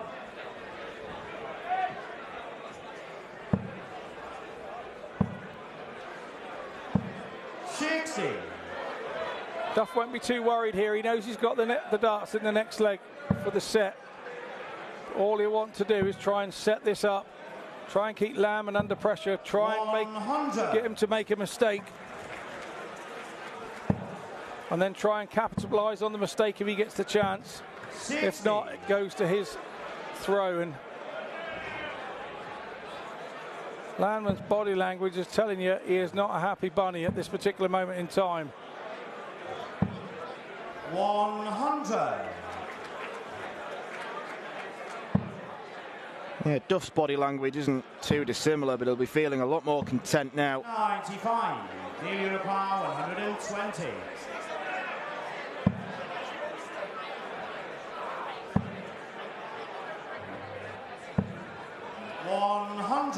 Chris Uruguay, 86. He'll probably stay there. Bullseye.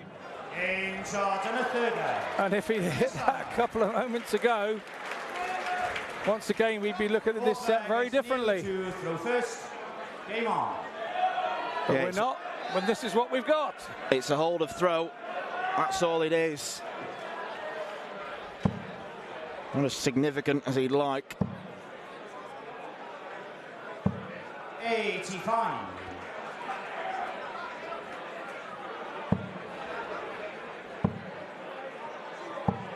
45.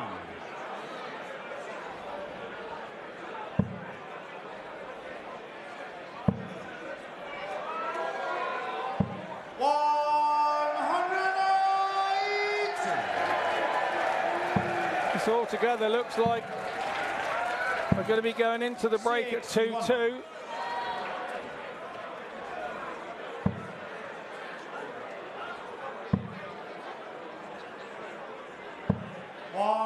Racing away now.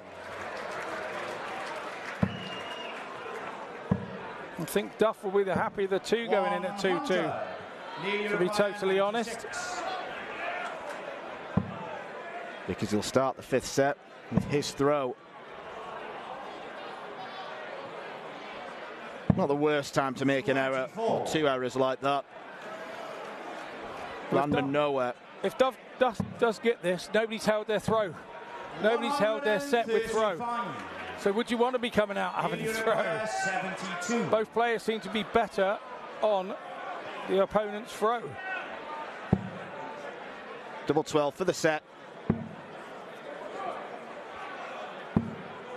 48. Chris Uruguay, 160. He's been made to work so hard.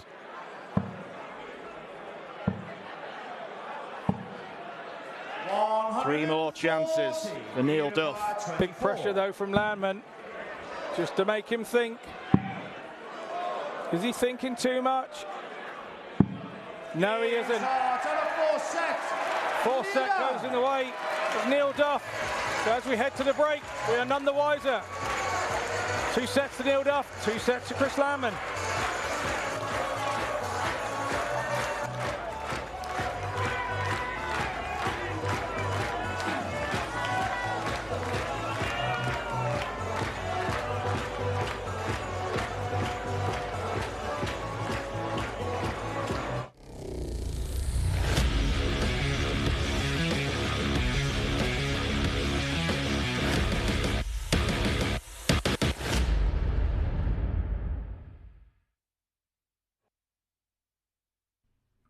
This program is brought to you by Benji Marine Engine Repair and Trading. Specialised in Wärtsilä engines with a 24-hour-a-day, high-quality, worldwide service. And by Hemeco Storage Systems, your one-stop storage system solution with over 100 years of experience. The 45th annual Win More Fleetwood Memorial Las Vegas Open will be held from January 19th till the 21st. Sin City welcomes you to come and play in the entertainment capital of the world. Both men's and women's champions will win places at the 2024 WDF World Championships. The Romanian Darts Festival is from January the 26th till January the 28th. Come join the party in Bucharest. Register to play by Wednesday the 24th of January. The Toto Dutch Open Darts is held from February 1st till February 4th. Registration is open until January the 16th. The Toto Dutch Open Darts is by far the largest darts party in the world that you should not miss. And the men's and women's champions go to the Lakeside in December 2024. The Swiss Open and Helvetia Open tournaments are held from May 31st till June the 2nd. One of the longest running tournaments in Europe invites you to join them in the most beautiful surroundings you'll find in Europe. The Swedish Open and Masters is held from August 16th till 18th. A popular tournament for many of Europe's best aerosmiths.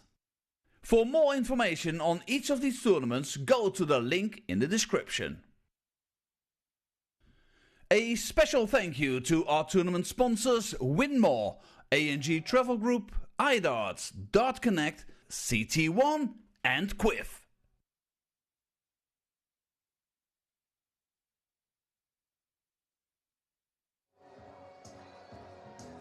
Welcome back to Lakeside. It is neck and neck here in this quarter-final. 2 sets apiece between the reigning champion Neil Duff and the Dutchman Chris Landman. Well, Chris Landman, he just keeps trying to pull away, doesn't he? But he just can't get rid of Neil Duff. That pedigree of his, chasing and catching up.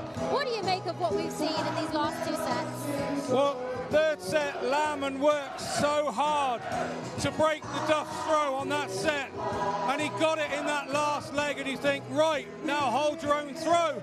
And Landman then started set 4 so badly in the first 2 legs that by the time he'd got into both of those legs, Duff had jumped on him, and he's 2-0 down in the 4th set. So he's done all the hard work to break him in set 3, and then it all went to pieces in the first 2 legs for him on the next set. So Duff now goes in at 2-2, the much happier man, because Landman has been dominating it. The biggest thing is, though, neither have held throw when they've started the set. So who wants to come out and throw in set 5? It's Neil Duff to throw in set 5, but is he going to hold his throw? Scott, I have to ask you, what do you think's going to happen? I think somebody has to settle down and hold their own throw at some point, otherwise it'll be the strangest game we've ever seen here. Call it, give us a quick prediction. With who's got throw, Duff should win the game, 4-3. But Landman's not reading the script and he's breaking Duff's throw. We're none the wiser. Okay, well, we'll go back down to the match. It's 2 sets apiece. What an exciting match to finish. It certainly is. Neil Duff and Chris Landman throwing punches at each other. It is even Stevens after 4 sets. It's hard to know, really. It's hard to judge who you'd say has been the better player at around about the halfway point of this game. One man, though, has tasted the ultimate glory on this stage, and he did it the hard way against Thibaut Tricol. Even chuntering away during his practice darts before the game restarts. Neil Duff is going to have the throw, so of course Chris Landman's going to win this set. That's how it's been going. That's the pattern we're following. Yeah, Joe tried to pin me down on that one, and I wasn't having none of that either. So don't you start. But yeah, that seems to be the way at the moment. Both players seem to be playing better on the opposite person's throw, because they know they've got to work harder to try and break. So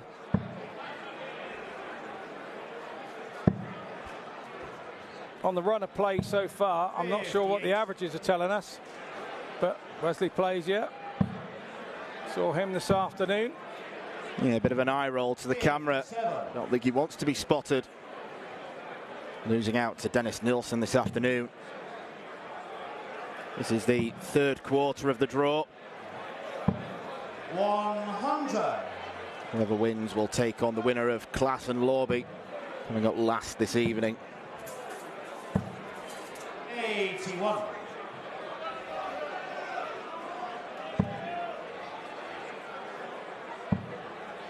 Big fan of Rangers is Neil Duff, in case you can't tell by the colours of the shirt. And the big Rangers badge on the back of it. 180. Landman just gave a little look across at the scoreboard to see what he had left. And you could tell there that 58. he was on 263 and went and filled it up. Double 16. 51. You require 140. Don't want to be giving Duff these chances because he will soon start taking them. There will be a momentum swing. 60. First you require 32. Been a frustrating evening so far for Duff. And he's not going to get a chance in this leg. So predictably, a break of throw. It's Chris to throw first. Yeah, absolutely.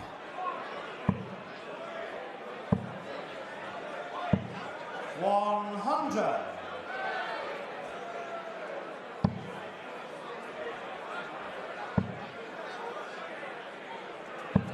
135.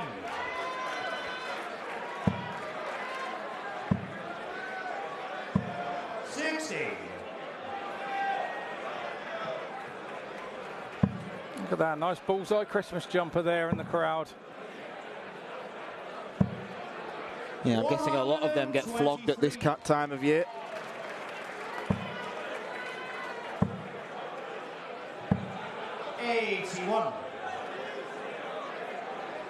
Again, Landman falling short. And again, Neil Duff on the Landman throw, looking more comfortable than on his own. 140.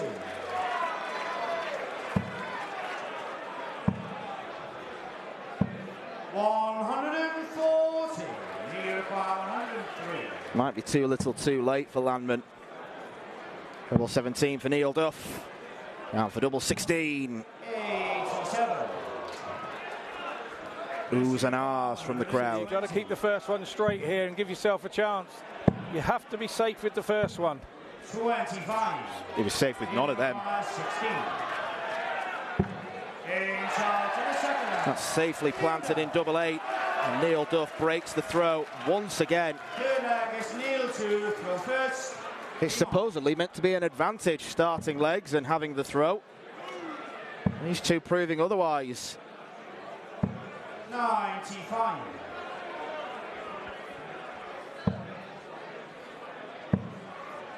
Games of this magnitude and this distance can to and fro where each player gets in a little bit of a purple patch of their own and holds on, but this one hasn't done that.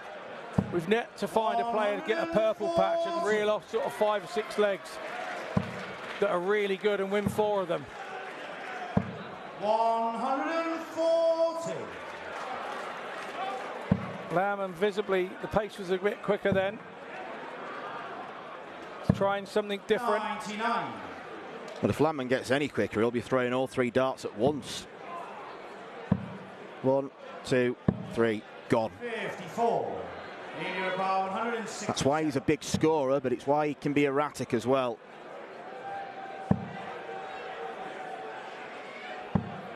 45. So once again, a glimmer of hope for Landman. Another one of those. 100. He's back close enough. 122. Duff will start on the 18s here. Awkward. Bullseye. 78. Well, that second dart in the treble 18 was magnificent. I don't know how he managed to see it. But Landman 87. does not break the throw. 44. Strange combination to come all the way down the bottom of the board and then try and head back to the top. Duff now on double 16. Holds his throw. Now getting the confidence that comes with holding your throw. Yeah, he seems to have changed his MO a little bit, Neil Duff, because I think normally he's a tops and tens man, but decided to go for the 16s. He's had more success on that side of the board in the last few sets. 40. Yeah, sometimes you've just got to change it up and go with what you feel's right on the moment. 140. Yeah, there's a lot of darts players who like to obviously plan and have an idea of which doubles they want to hit, but some of them just play instinctively and play on feel. Yeah, if you have a couple of darts at 36, you don't fancy it, you switch it to 32s, and when you get those opportunities like the guys are having at the moment.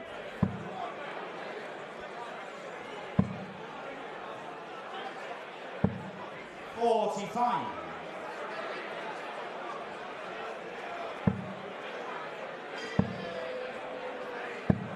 59.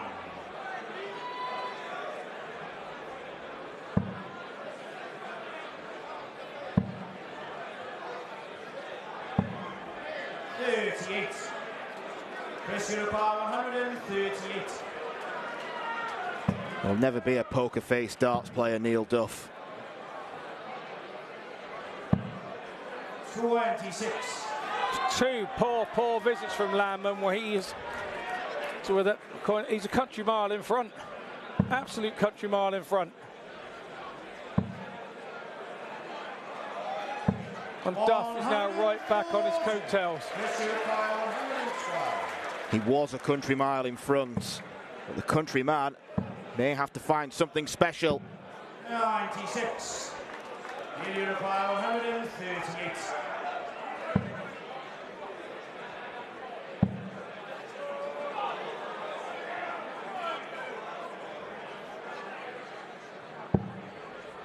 90. This requires 16.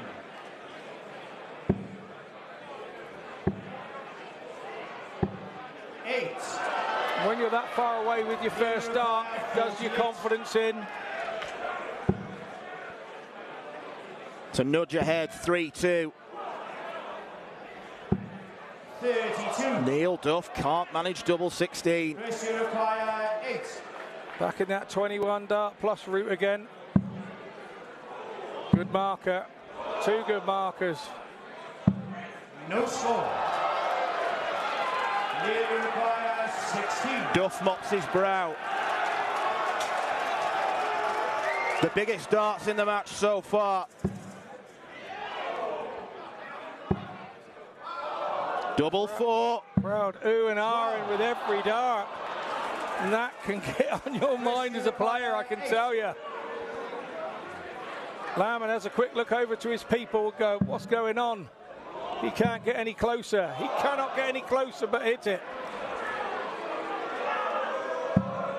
No score. Unbelievable, unbelievable tension. Has to be double 1. Right smile on his face, and he finds double 1. A farce of a leg ends with the Duff man going ahead 3-2.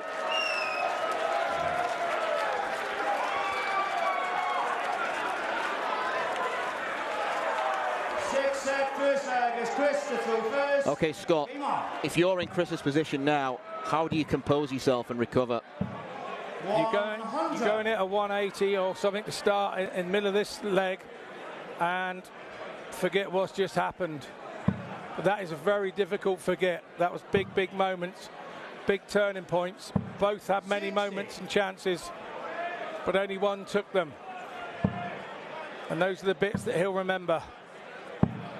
97.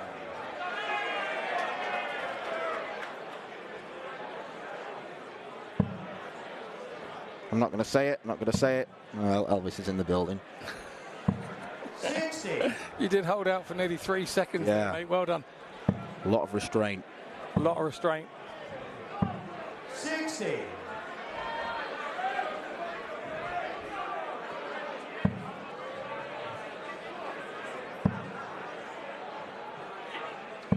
140.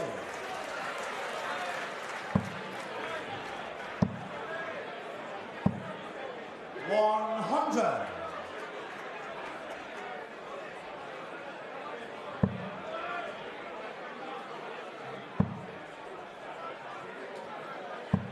60. First you require 144.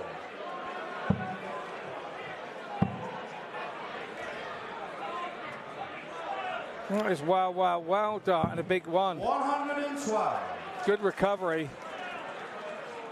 Not living up to the first dart merchant tag there. No, he shouldn't have needed to have been there. Should never have been anywhere near that big one where he was. First you require 32. In charge of the first set. First Landman. Something for Landman to build upon. First, aim on. Yeah, you want to try and forget that last sort of set, really. 140.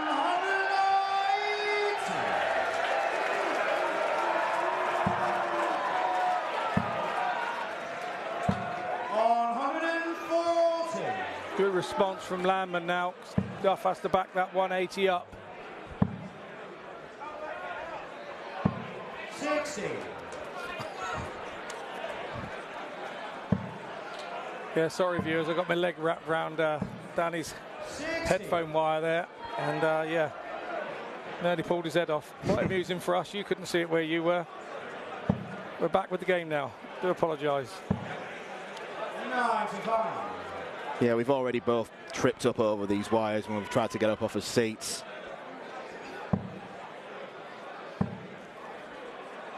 But pleased to report, no injuries yet. No injuries, but Duff on 166. 9 times out of 10 when you leave that, you hit a treble 21st dart. Not to be on this occasion. 60. One would even have been happy with. Once again, the door slightly ajar for Landman, but needs a treble in this visit. 60. Nearly require 106. Doesn't get it. Treble 18. 58. First you require 156.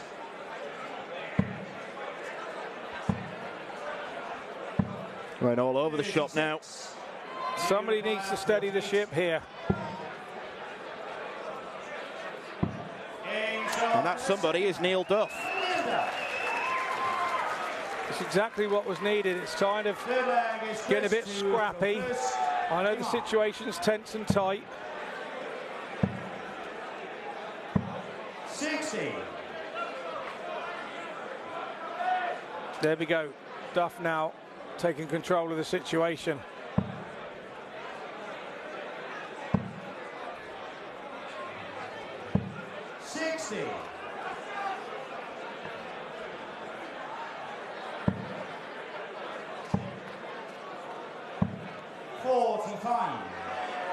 It's his third game in this World Championship, and on 2 occasions he's had to deal with a very, very quick player. Moreno Blom on Tuesday evening caused a few problems early on before he faded.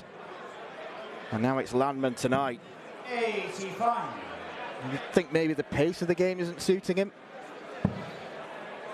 No, I think the pace is suiting Duff just fine. He's doing what he wants to do. He's playing the pace that he plays. Nothing's really changed for him. 95. Landman's just searching and searching. You can see he's not happy with that first dart. And when that one drops there, he has to go over the top and change the trajectory, and it's causing him problems. He's got to come out of there. When that first one drops short, surely he's got to come out and find a clear target. 81.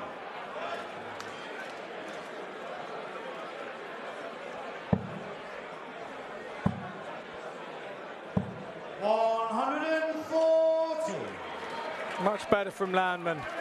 That's all because he didn't have a blocker dart.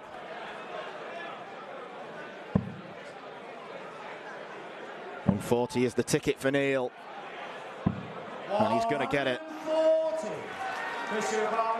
This may have to go, because Neil Duff is tops away from breaking the throw. and going within one of the match.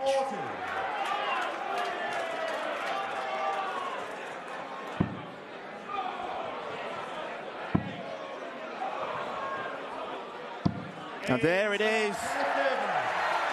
Neil Duff turns round, bellows his approval.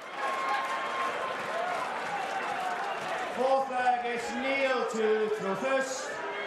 Game on.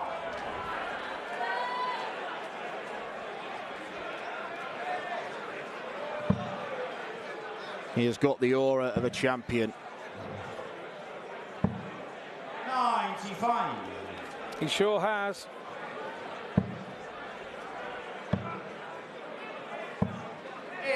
And he has seemingly got Chris Landman under his thumb.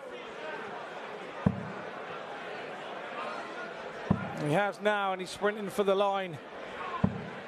100.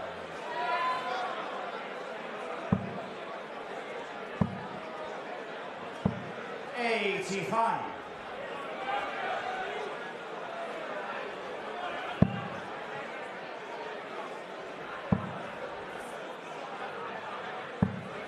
$59. I feel that Landman's running out of time. It has to be a 140 here. 104. Right on cue, and he's probably going to have to back it up with another one.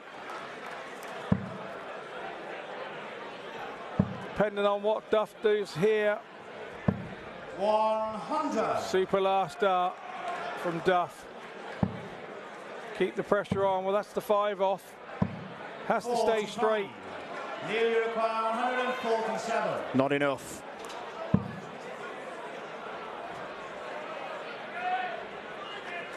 That's a nervy one from Duff.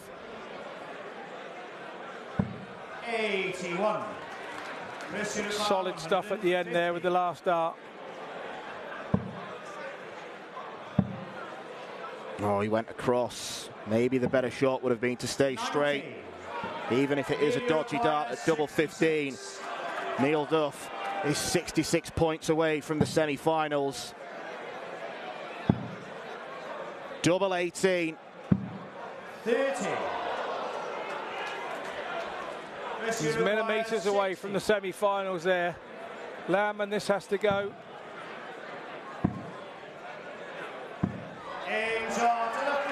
Good character from Landman. Good character. It's an 18-dart breaker throw. Duff will be disappointed to be giving up legs with that on his own throw. Now look what's happened. Momentum Landman. And now the likelihood is we'll need a 7th set. How much is that one dart going to affect Neil Duff? He's had one dart to win it. And he was oh so close. 140. Landman now throwing like he's not got a care in the world. 2 140s back to back for his 6 darts in this leg. 36.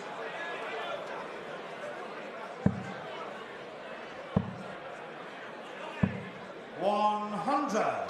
And Duff absolutely all over the place, while Landman's just trudging on, and Chris must be saying to himself, where have I been? 100. Well, the 3rd dart that Neil Duff threw in the previous visit seemed indicative of a man who is resigned to the fact he's losing this leg. 89. Good tidy up again from Landman. 45.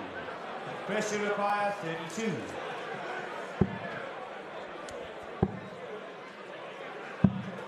Double 4 is there. 6 set.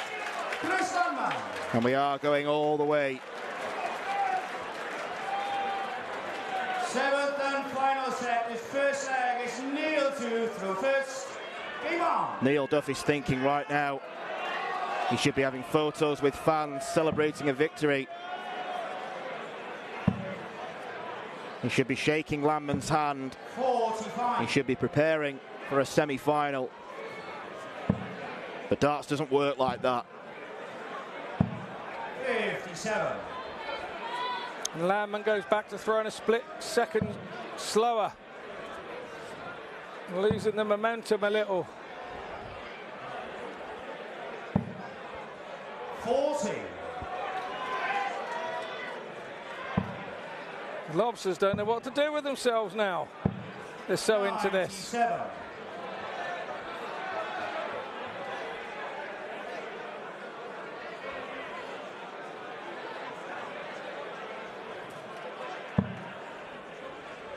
Duff now taking the pace out of the game in his approach to the board. 100. To throw.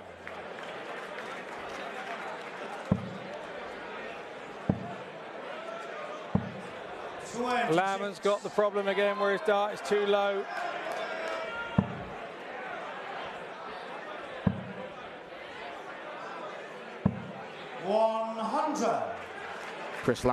Chris Landman's problem now is Neil Duff.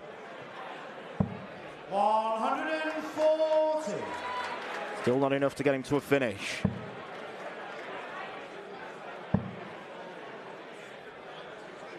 Good 140 after the 26, but he'd still been better off with 2 tons, Landman, on the trot. Even Woody Woodpecker can't take his eyes off this. 121. He has stopped pecking the table, though. He is actually watching now. 16.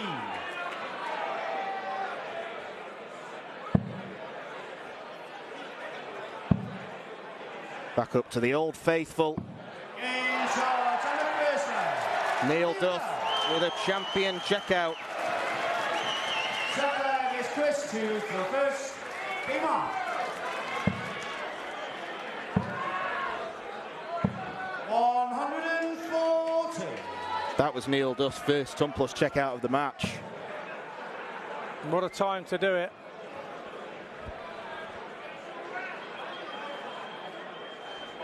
We spoke about big celebrations this afternoon. When Wesley plays, you gave a big one, didn't he? And then he never hit a treble for 4 throws and then lost the next leg. 140. Yeah, I suspect we'll struggle to see one set that was as good as the third in that match when Wesley Plaisier finished it in 40 darts. It was something special. 140.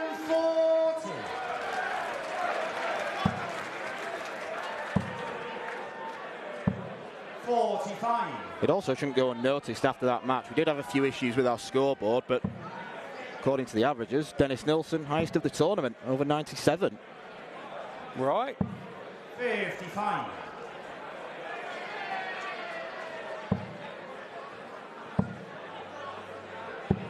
$136. So big setup now for Duff to try and put pressure on the Landman double top. It ain't going to be no bigger than this one. 140. Not quite to be, but sat there on 81. 40. This has been Landman's Achilles heel. 3 in his hand, not this time. 13 dart leg from Landman and hold of throw. 100. Getting the tense, nervous headache time for the lads now. 100.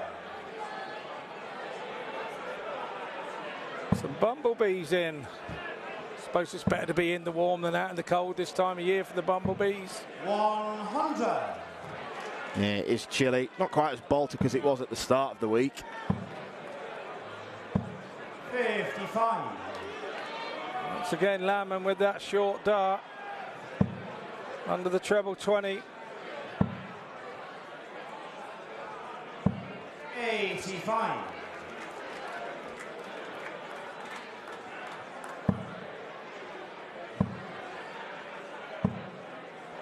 100. A good last start there from Landman to get over the top. Could this set up double 18? 140. Tried to use the first 2 in the board and just slightly overpitched it. It's advantage Duff here. 60. Massive advantage, Duff. 76.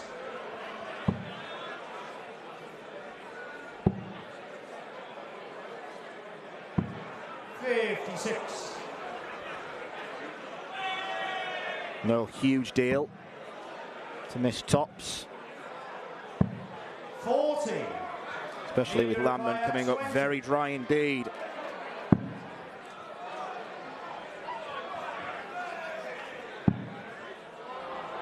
It's all about Duff doing his bit of the job now. Double five has been really good to him in this tournament. That was the part of the board he hit last night to beat Martin Turner. 100. Landman now throwing to hold to save the match. Duff now composing himself. He knows he needs a big visit early doors.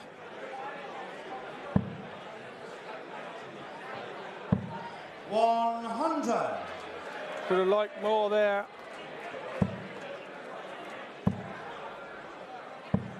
$100. As would Landman after hitting the 61st dart.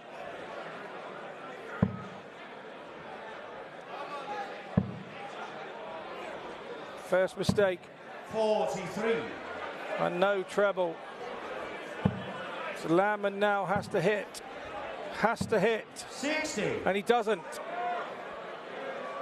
So that little mini advantage is gone now, but Duff has to hit one. Big deflection there. Ah, good switch after the deflection. Good switch.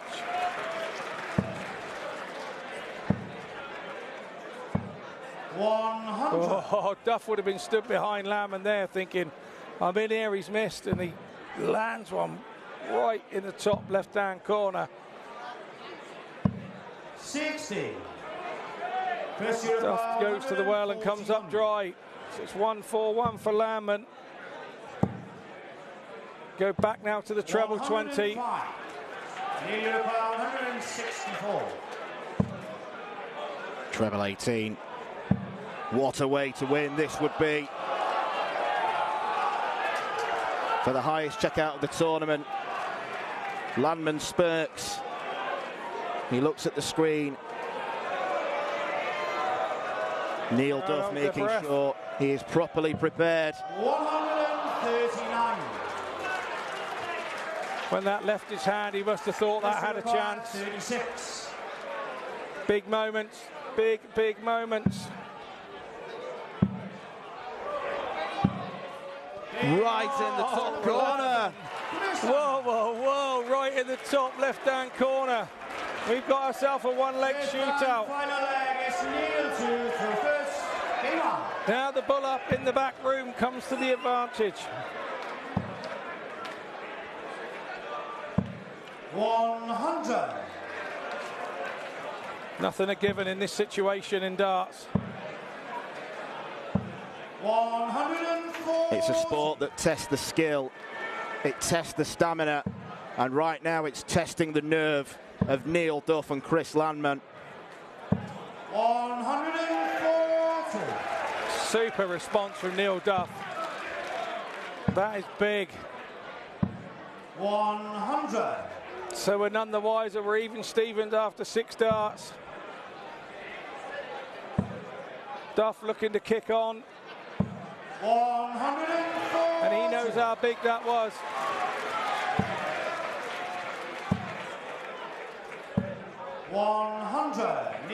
Landman falls behind. Treble 17. 79. Tidies it up well. 161. For a show-stopping finish. 92. He'll require 42. Which way does he go? 10 for 32, surely.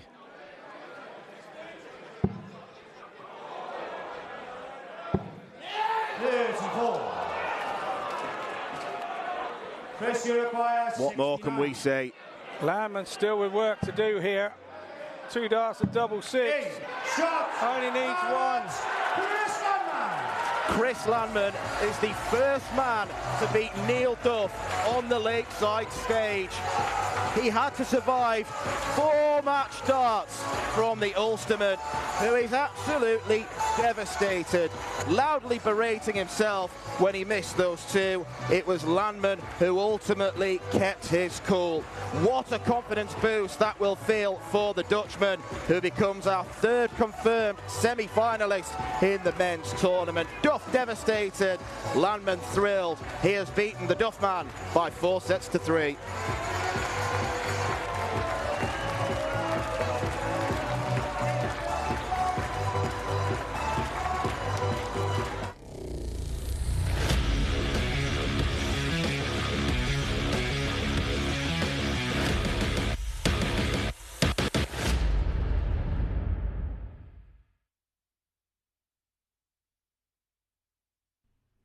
This program is brought to you by Benji Marine Engine Repair and Trading, specialized in Wärtsilä engines with a 24-hour-a-day, high-quality, worldwide service.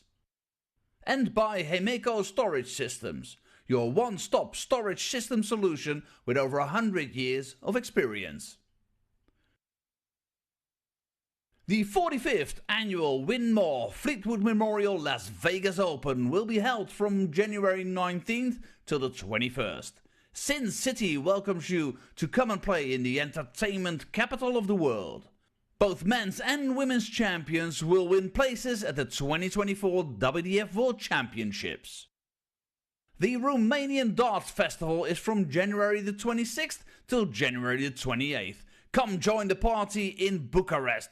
Register to play by Wednesday the 24th of January. The Toto Dutch Open Darts is held from February 1st till February 4th. Registration is open until January the 16th. The Toto Dutch Open Darts is by far the largest darts party in the world that you should not miss. And the men's and women's champions go to the Lakeside in December 2024. The Swiss Open and Helvetia Open tournaments are held from May 31st till June the 2nd. One of the longest running tournaments in Europe invites you to join them in the most beautiful surroundings you'll find in Europe. The Swedish Open and Masters is held from August 16th till 18th. A popular tournament for many of Europe's best aerosmiths. For more information on each of these tournaments, go to the link in the description. A special thank you to our tournament sponsors Win More, A&G Travel Group, iDarts, Dart Connect, CT1 and Quiff.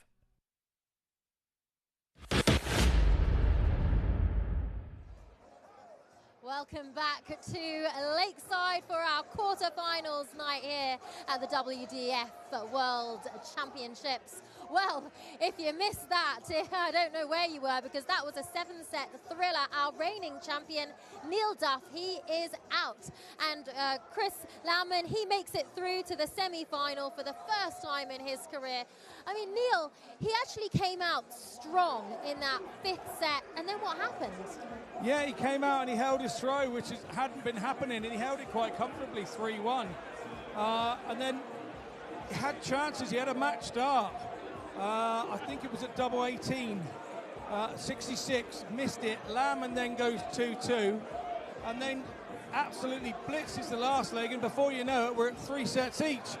Then you're in the lap of the gods. You know, Neil would have felt confident that he had the darts in that last set, and Landman just did not go away. Once he got that 3rd set for himself, he just thought, I'm going to hang in here and give myself a dart. And that 69 shot was a tough shot from Landman. It was a tough shot to do, and he just nailed it in 2 darts. It was just his day. It seemed like it was a question of who was making more mistakes. Am I right about that? There were mistakes coming, missed doubles. What did you make of the fact that these are 2 very good players, but the amount of mistakes we saw? It's the situation. We're playing in the quarterfinals of a World Championship. It's the biggest tournament of the year for us, and it comes around once a year. And your whole year of travelling and getting the ranking points to get here all culminates down in 2 or 3 moments up there on that stage. And I can understand why they were both really sort of nervy and edgy at part of that game. It's just understandable. It's natural. Chris Landman, he goes into the semi-final, but will he take confidence from that performance? I don't know about you guys at home that are watching, but anybody that beats the world champion, surely you take confidence from that. If you don't, you shouldn't be playing. Fair enough. And you know yourself how hard it is to not just reach the top, but to stay there. I think you were mentioning to me there was a similar situation back in your day after you won the World Championships. Am I right? Yeah, absolutely. I went to quarterfinals the year after I won it too, so me and Duff have got something else naturally in common. And I went to a Dutchman as well, just the same as Neil Duff. So, yeah, Richard Veenstra, if you're watching, good to see you, mate. Well, hopefully you can be there to console Neil and have a few words with him. Let's move on to look at our next match, our women's quarter-final. Lisa Ashton against Kirsty Hutchinson, an all-England clash. This is going to be a really thrilling quarter-final. Lisa Ashton, you mentioned she has been suffering with an injury. She had a bit of a scare in her opening match here in Lakeside. Priscilla Stiebergen, she won the first 4 legs, but Lisa, she made that comeback. She is the 4-time world champion, and that pedigree showed. Tell me a little bit about that injury and how much you think that's affected her. Well, I was speaking to her earlier about it, and it's been a trapped nerve in her elbow that affected the bottom part of her hand. So her hand was going numb after she'd been throwing for a while. So, of course, that's no use to you when you're playing darts. If you played a couple of legs and then your hand goes numb and you're not really sure where your dart is going to go, that's not a good thing. So she chose to have the operation at the tail end of this year before next year starts. Finding the right time to have an operation for a dart player is not easy. So she chose the time that she chose so that she'd be back in time for this. She said she feels fine. She said she feels great that she's got the feeling back in her hand. Like I say, feels a bit rusty from a bit of match practice, but other than that, she's still that 4-time world champion between the ears, and that's going to make her very difficult to beat. She is the 4-time world champion, but she is up against last year's finalist as well in Kirsty Hutchinson. What do you think would be the difference between them? It's going to be a tough call. I think it's going to come down to a few doubles. I think both of them will chase each other down, and I think it's going to be who's hitting on the night and who has the better double percentages, because they can both score, and they're both sort of kind of what I call in-your-face players. They get a bit angry with it, and they score off the back of that. And look, who knows? It's going to be a tight game, but I think Lisa takes it. Okay, and both of them, they not only believe they can beat each other, but they both believe they can go all the way to win this tournament. We'll see how that brilliant matchup looks after the break.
complete the ladies' quarter-finals here at the 2023 CT1 WDF Lakeside World Championship.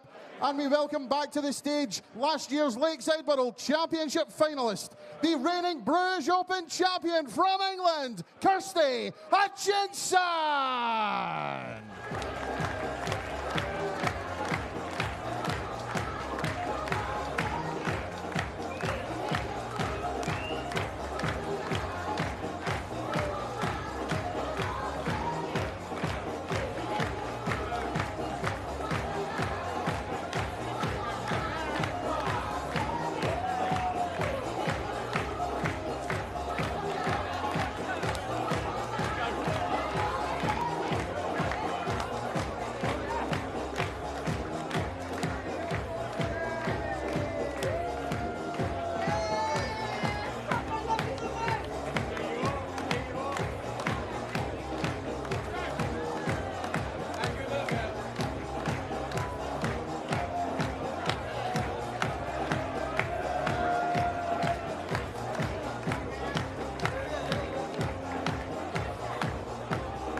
We now welcome to the stage the reigning Australian Darts Open champion, the four-time Lakeside World Champion, the Lancashire Rose, Lisa Ashton.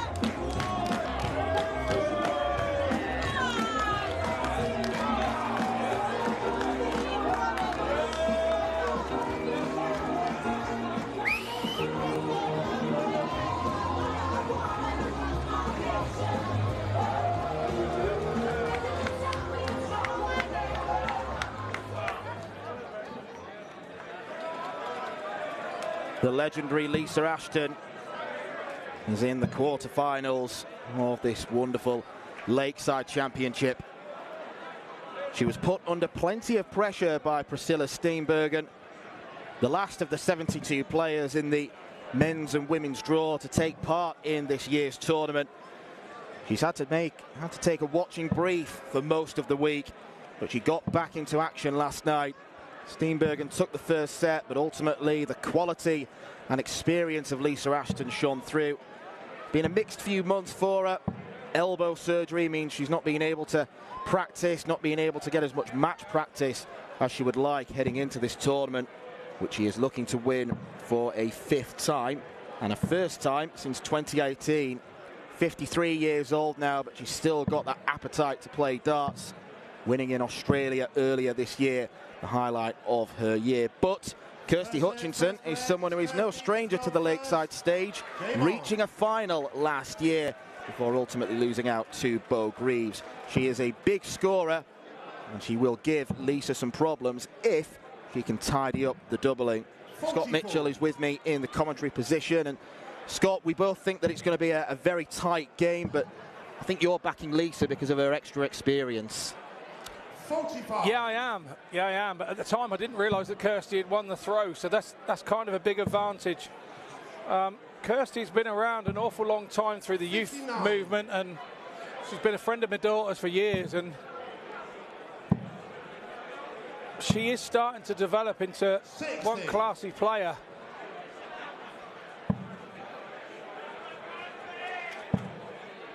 Yeah, she's played a couple of games already on the stage. 41. Defeated Japan star Mayumi Uchi in round one, and then she improved her performance against the New Zealander debutant, beating a seeded player in Wendy Harper. Lisa Ashton has been there, seen it, won the T-shirt and 4 trophies. 100. Yeah, nobody likes to show off, but everybody loves Lisa. That's what I will tell you. She's just a lovely, lovely lady. 80. Been a friend of mine for a long time. The Lancashire Rose. Headed across her shirt.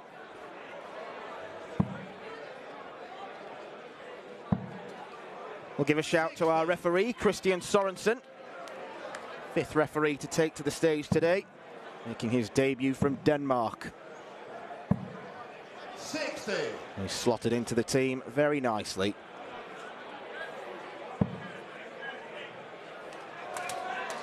Yeah, our team of refs are like an adolescent boy band, aren't they? 41. These require 116. Something like that. 71. Kirsty require 156. Slow start from Kirsty, leaving 156 after 18 darts.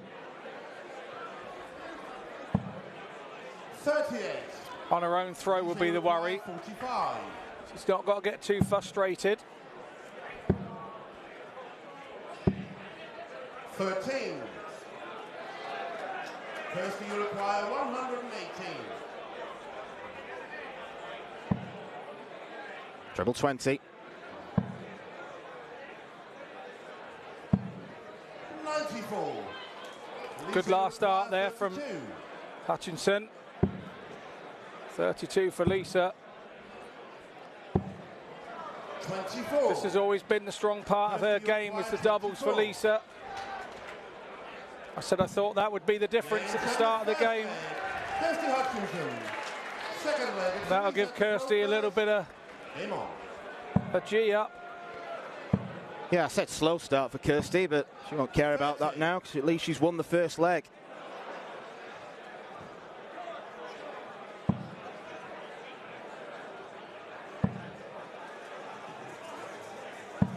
Was a dodgy start for Lisa against Priscilla Steenbergen last night, but unfortunately the Dutch woman, she was like an 800-metre runner who used up too much of her energy on the first lap.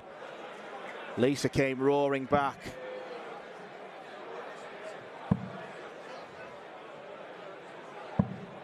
And I don't think it can be underestimated what a trailblazer Lisa has been in the women's game.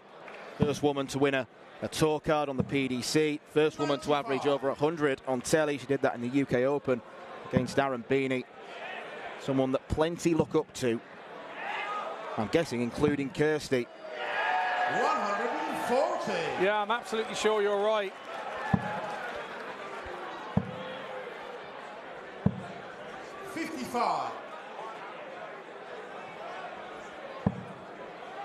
Like I say, you want to be playing your best when you win World Championships. You want to stay in your pomp for as long as you can and try and take as many titles in that sort of period as you can. And Lisa managed to take 4 world titles while she was playing absolutely excellently. Kuru. 85. Suzuki had a couple of good runs here. Obviously was champion.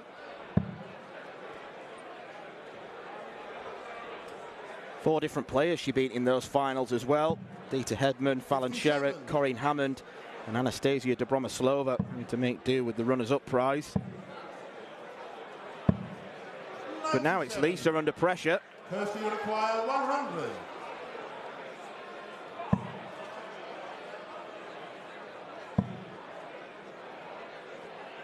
Couldn't slide that second dart under.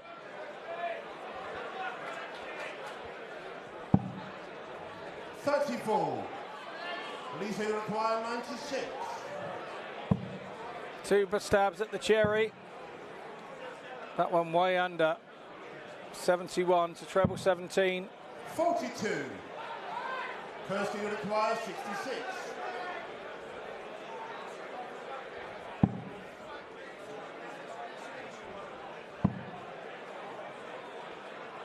Tops. 46. Lisa will require 54. So an early chance for Lisa to get back into the game. That's 12 left. Double 6. 48. Not the plan to move right across the board. 20. There's only one other place to throw that, and that was to hit it. So Hutchinson takes advantage again. Third leg, it's Kirsty to throw first. Game on. Well, Hutchinson has flipped really from the first couple of games where it was a scoring was excellent, but she struggled on the doubles. Now she's clinical on the outer ring.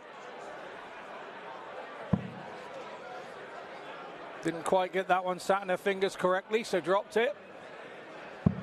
Rightly swapped over through the other one.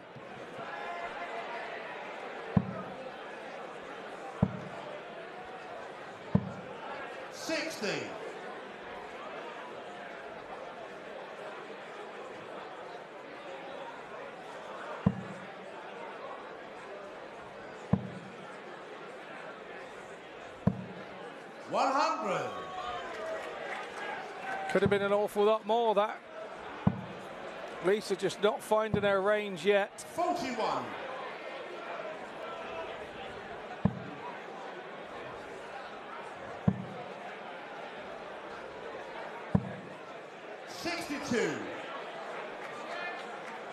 Well, to score 60 with your first start and then come away with 62 must feel particularly annoying. 47. Yeah, when it happens to me, I feel like I could get more than 2 without flights in. 100.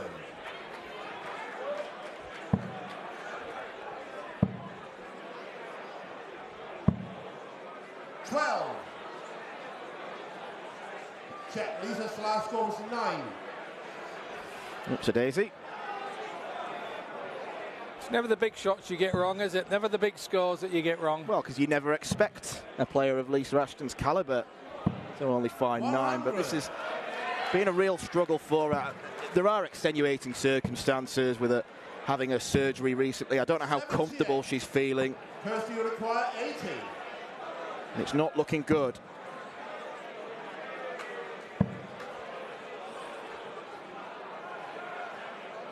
Very lucky she didn't find the treble. At least she's having a chuckle to herself about it. 40.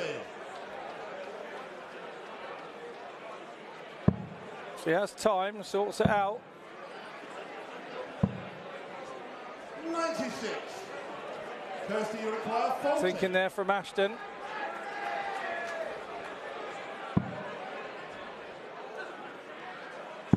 Double 10 is found, and Kirsty Hutchinson takes the first set against the 4-time champion. The 4-star Lisa Ashton wants a 5th star on her back, but it's been 1 star so far from the Lancashire Rose. Kirsty Hutchinson taking full advantage of an off-colour performance, and she leads going into the break by 1-0.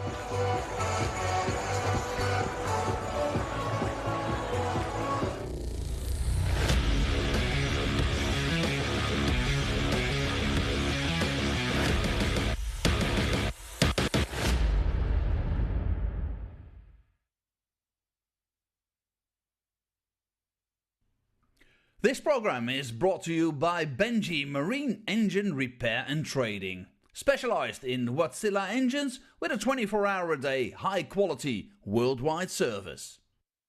And by Hemeco Storage Systems, your one-stop storage system solution with over 100 years of experience. The 45th annual Win More Fleetwood Memorial Las Vegas Open will be held from January 19th till the 21st. Sin City welcomes you to come and play in the entertainment capital of the world. Both men's and women's champions will win places at the 2024 WDF World Championships. The Romanian Darts Festival is from January the 26th till January the 28th. Come join the party in Bucharest. Register to play by Wednesday the 24th of January. The Toto Dutch Open Darts is held from February 1st till February 4th. Registration is open until January the 16th. The Toto Dutch Open Darts is by far the largest darts party in the world that you should not miss. And the men's and women's champions go to the Lakeside in December 2024. The Swiss Open and Helvetia Open tournaments are held from May 31st till June the 2nd. One of the longest running tournaments in Europe invites you to join them in the most beautiful surroundings you'll find in Europe. The Swedish Open and Masters is held from August 16th till 18th. A popular tournament for many of Europe's best aerosmiths. For more information on each of these tournaments, go to the link in the description. A special thank you to our tournament sponsors Winmore, A&G Travel Group, iDarts, Dart Connect, CT1 and Quiff.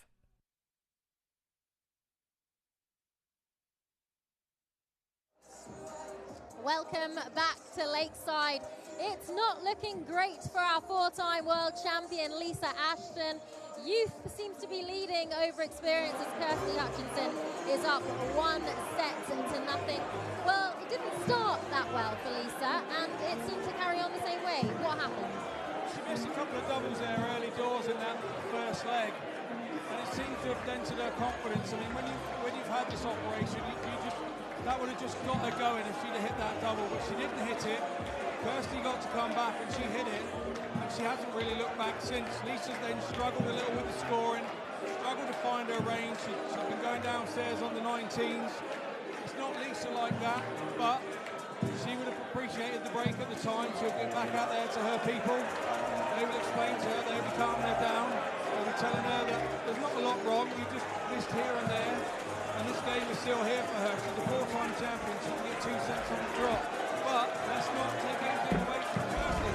She's done exactly what she's had to do. She's gone and hit those doubles when she's had the opportunity. And she sat there 1 set to the good for good reason. And Kirsty was, of course, in the final of this championship last year. What would she have learned from that, going up against Greaves, that she can take into this match that's giving her this advantage so far over the four-time world champion? I think she would have learned not to panic over the whole way through to the final. And so she's in that situation now, and she won't panic. And I think, you know, she's good for the lead. Okay, well, let's see if our four-time world champion, Lisa Ashton, can turn things around. It's an all-England clash here, and the crowd are definitely getting behind both of the ladies. Let's take you back down to the match. Yeah, we've got a very sizable conga going on in the crowd. Seemingly deciding to re-energise themselves during the break. That's something that Lisa Ashton needs to have done. As the boos ring round, and I think the conga is about to end. Back to your tables, everyone.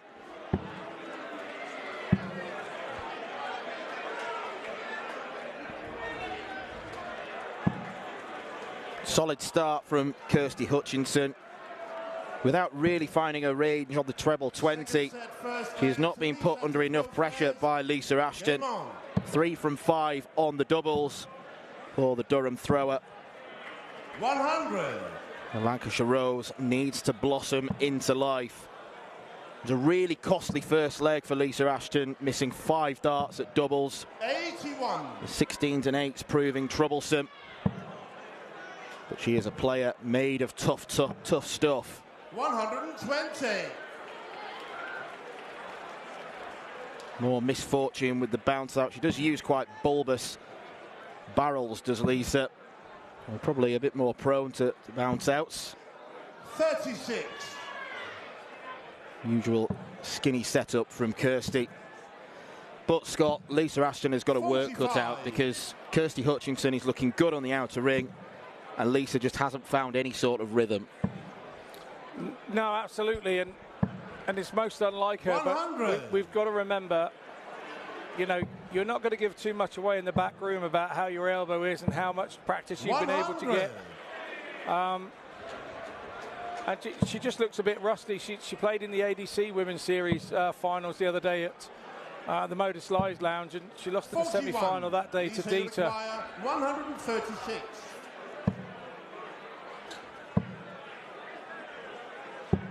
Yeah, it was at least match practice for her.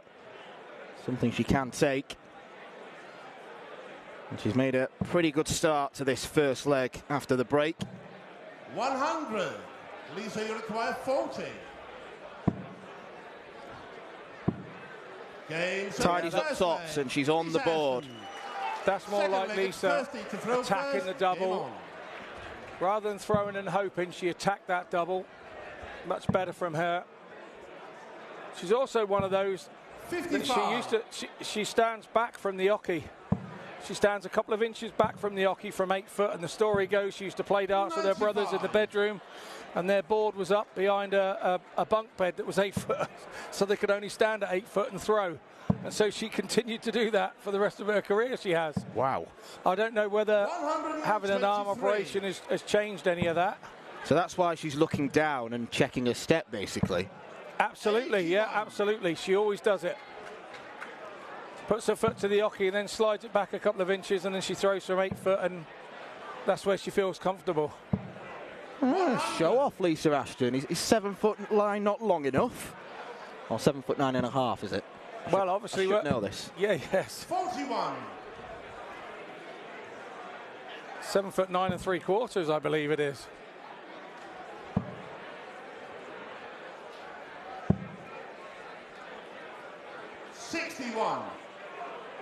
My phone will go mad now if that's wrong. 135. Eileen de Graaf is waiting for one of these players for a semi-final clash tomorrow. 130. Left herself on a bogey, Kirsty Hutchinson, but tidied it nicely. 59. Kirsty requires 32. Well, that excellent leg from Lisa Ashton seems to have breathed extra life into Kirsty Hutchinson. Best leg of the match. 16 darter. 60.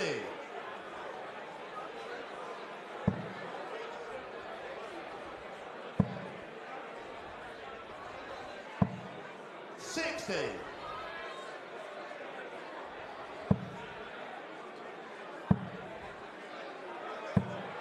100. Not yet seen any of the women's quarterfinals go to 3 sets. Rhiannon O'Sullivan kicked off this afternoon with a very authoritative win over Dita Hedman. Bo Greaves did Bo Greaves things against Paula Murphy.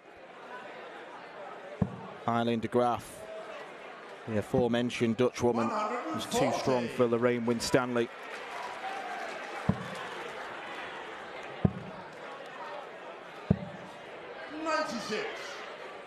One thing we've got to give Kirsty Hutchinson credit for is that she's actually scoring enough to keep Lisa under immense pressure, and she's at it again. 140.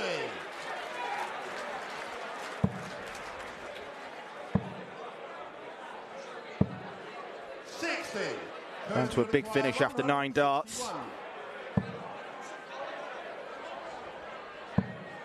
She has, but you've got to give credit where it's due.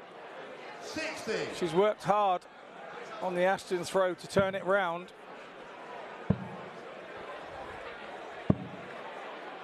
94. Kirsty require 101. Ashton trying to hit the 25 there, so it left herself 80, so it was 2 big numbers and a double.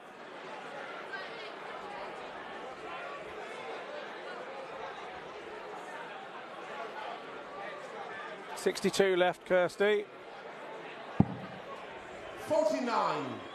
Lisa require 91.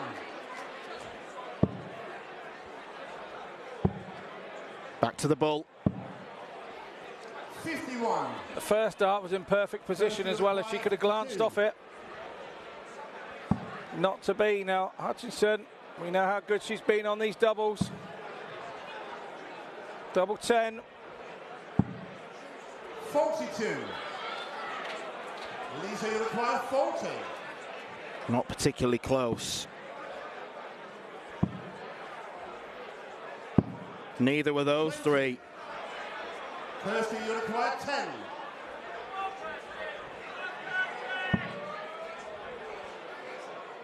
Has to split. 8. Chipping the score down to the lowest possible double.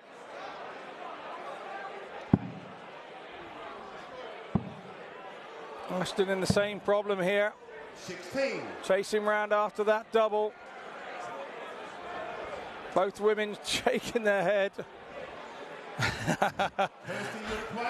Nice bit of camaraderie there between the two of them. And now it's concentration again and head on.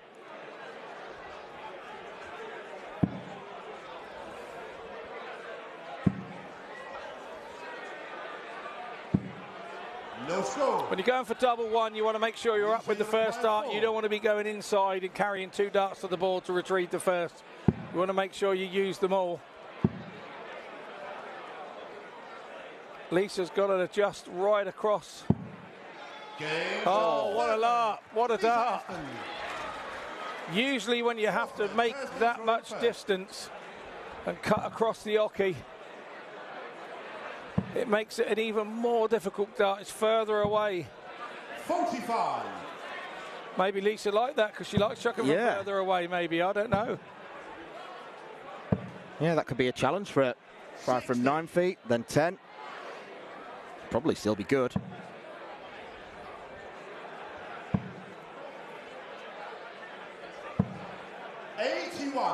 Kirsty Hutchinson has never beaten Lisa Ashton before. Played each other 4 times and Lisa's triumphed. One of them was in the WDF and it was a 4-0 win for the Lancashire Rose.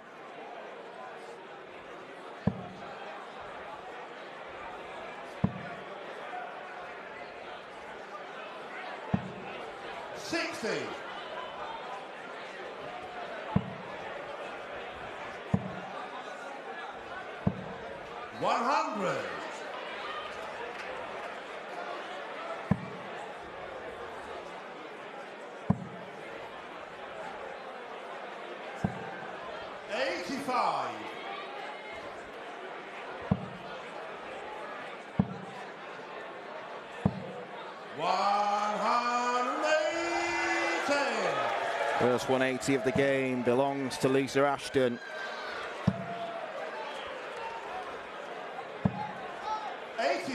And it would suggest she's starting to find her range. She's still got work to do here. That was a bit of a deflection off the flight there. The well thrown dart, you could see it catch the other flight. She will be back for that tops and a chance to level it up in 1-all in sets. 60. Lisa requires 40.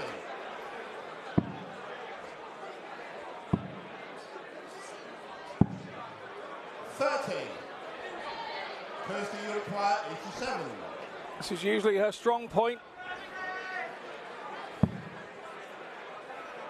First dart's a beauty. If there's a good miss, it's that one. 32. 71.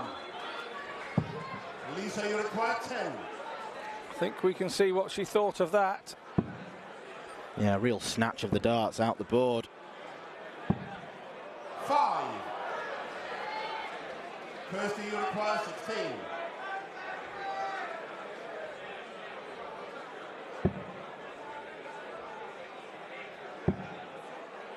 Can she use those darts? 8. No. Lisa, you require 5. Awkward finish for Ashton. Oh, she's bust. Kirsty, you require 8. The darting cardinal sin.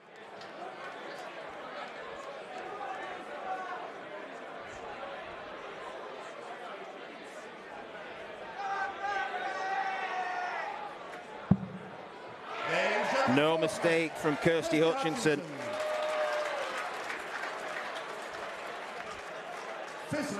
Only a hold of throw, but she prolongs the agony for Ashton.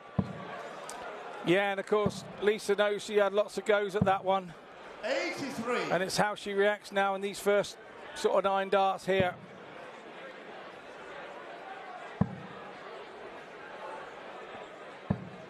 $100. The momentum is all with Hutchinson now. 180. Nicely done by Lisa Ashton. 28. And that one big throw has swung momentum back in her favour. Oh, she's going to do it again. 140. Trying a little quicker, a little harder. Maybe that's what we need from her on the doubles. 45. Lisa, you require 98. Kirsty's faltering. Lisa splits. Game 7 second set. 12 darter. Lisa Ashton. I think that showed there that she had angry with herself that she'd let the last leg go. Third set, first leg. It's Kirsty. Right down the barrel of our camera. Game on. Perfect. So obviously no break, we go straight back round, and Hutchinson has the darts in this set. 60.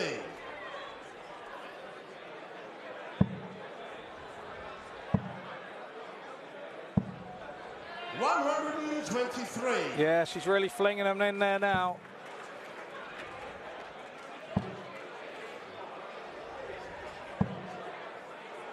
$100.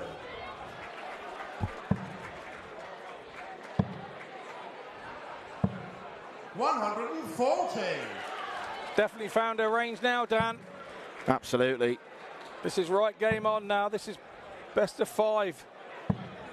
100. The signs are ominous for last year's finalist.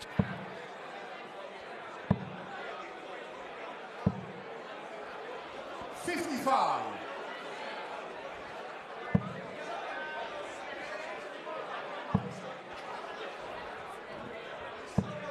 $60.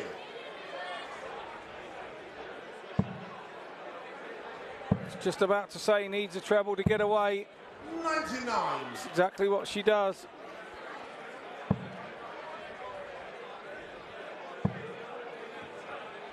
Hutchinson comes straight back at it. 100.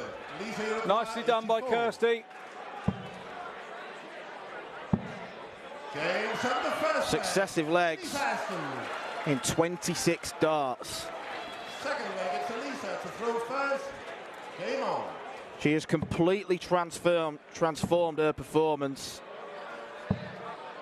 85. I did see in our break, I thought that the timing of the break came perfectly for Lisa. It's a chance to get back out the back, 45. have a chat with people that know her best. Settle her mind. 60.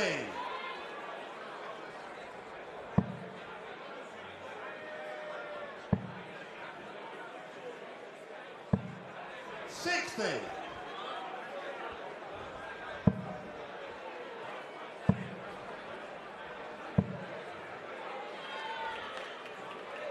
$121.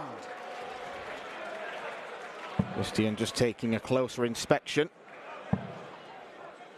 Sometimes with the way that darts lie, it can be tough to see at first glance.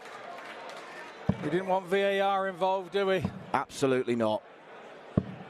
65. The powers that be, please, please, please don't entertain the prospect.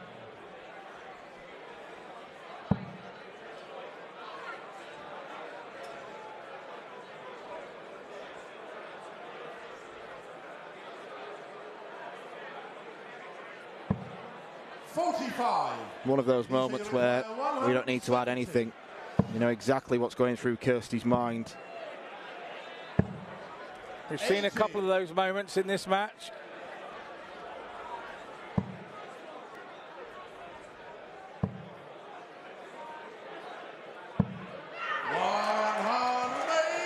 Should be thinking, why now?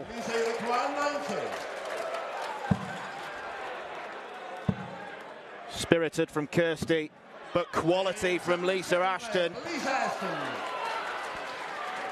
Super classy 90 from Lisa Ashton, the 4-time world champion. Third leg, it's Kirsty to throw first. Game on.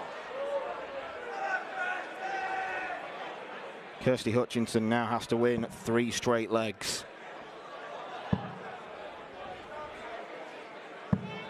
$100.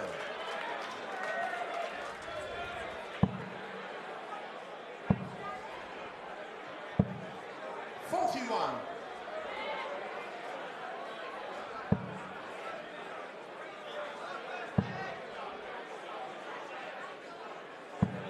60.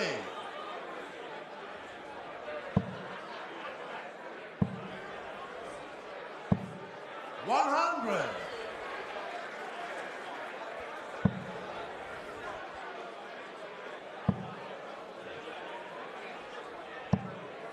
100. Any treble-less visit right now, Lisa will punish. So it's a good job that Kirsty hit the treble with the last dart. 26. And then she hits 26. Yeah, commentator's curse, but a big ooh there from Lisa as she did it. So she wasn't too concerned. It was a smiley ooh. 100. If there is such a thing. There is now. Yeah. We've just invented it. Well, Lisa invented 41. Kirsty will acquire 141. Takes off the one.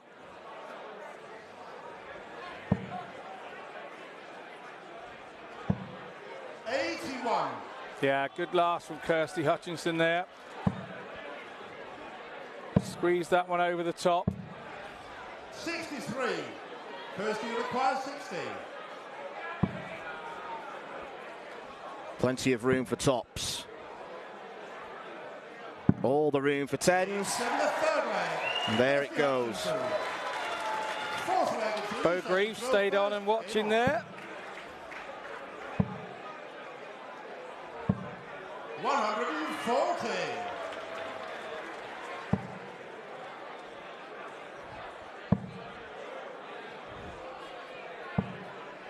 13. No sooner has Kirsty Hutchinson won the leg, Lisa has applied the pressure once more with her throw of 140. 95. Now 95, 266 for Lisa. 222 ahead before these. 45. And two savage visits from Kirsty means that Lisa is slowly walking towards victory.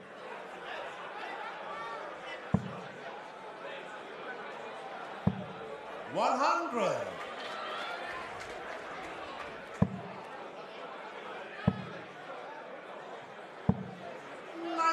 It would mark 2 straight games where she's had to make a comeback from 1 set down.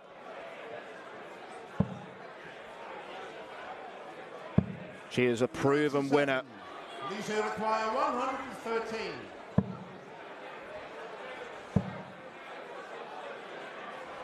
111 now, Lisa. 22. Don't need our referee to work that out, did we? Maybe she's not ready yet to depart. Maybe she just fancies throwing some more. No, she'll want the job done as quickly as possible. Hutchinson now down on a finish. This is the way she does it. 58 left. 58 left, yeah. 41. Just how loud will Kirsty Hutchinson scream if she manages to land this? We'll never know. She still wants to leave it handy, just in case. 100. And that's exactly what she does. And it's exerted pressure to the shot as well.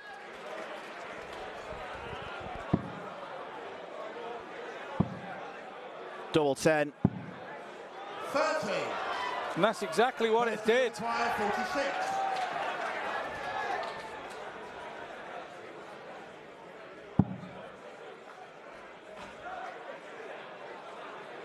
Takes her time, just has a second look. 32. Lisa, you require 10. Head in hands for Kirsty Hutchinson. Oh, wow. Let's go. Kirsty, you require 14.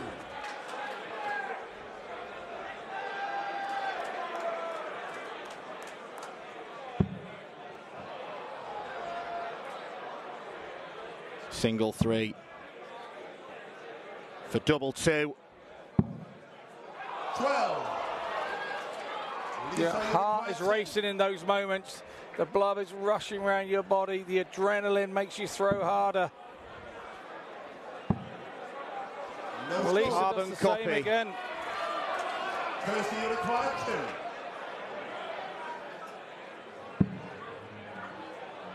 2. One up. No score. It's nerve-wracking watching them. Lisa, you require 10.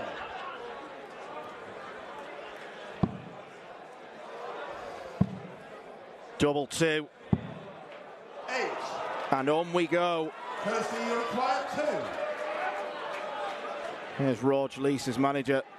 He's nervous, she's nervous, Kirsty's nervous. And daughter Danielle.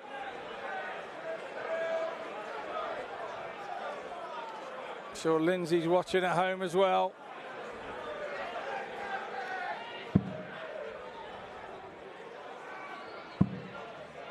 No score. Lisa, you require If you don't 2. laugh, you'll cry. Time to believe. Somebody's got to believe.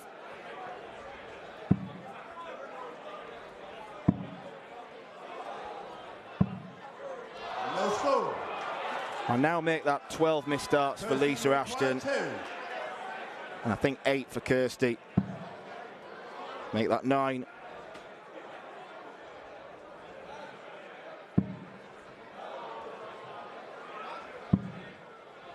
No score. Lisa, you require 2. Game. Lisa Ashton finally ends the marathon last leg. Devastation for Kirsty Hutchinson.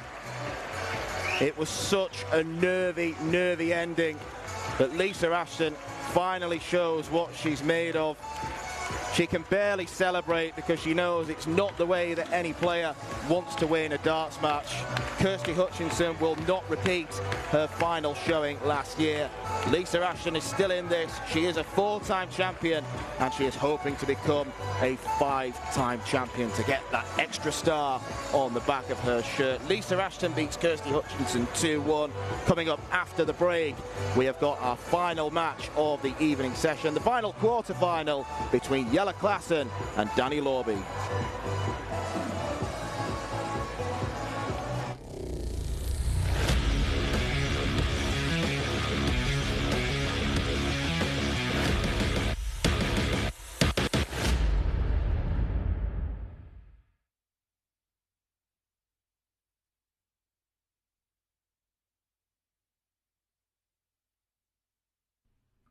This program is brought to you by Benji Marine Engine Repair and Trading, specialized in Wärtsilä engines with a 24-hour-a-day, high-quality, worldwide service. And by Hemeco Storage Systems, your one-stop storage system solution with over 100 years of experience. The 45th annual Win More Fleetwood Memorial Las Vegas Open will be held from January 19th till the 21st. Sin City welcomes you to come and play in the entertainment capital of the world.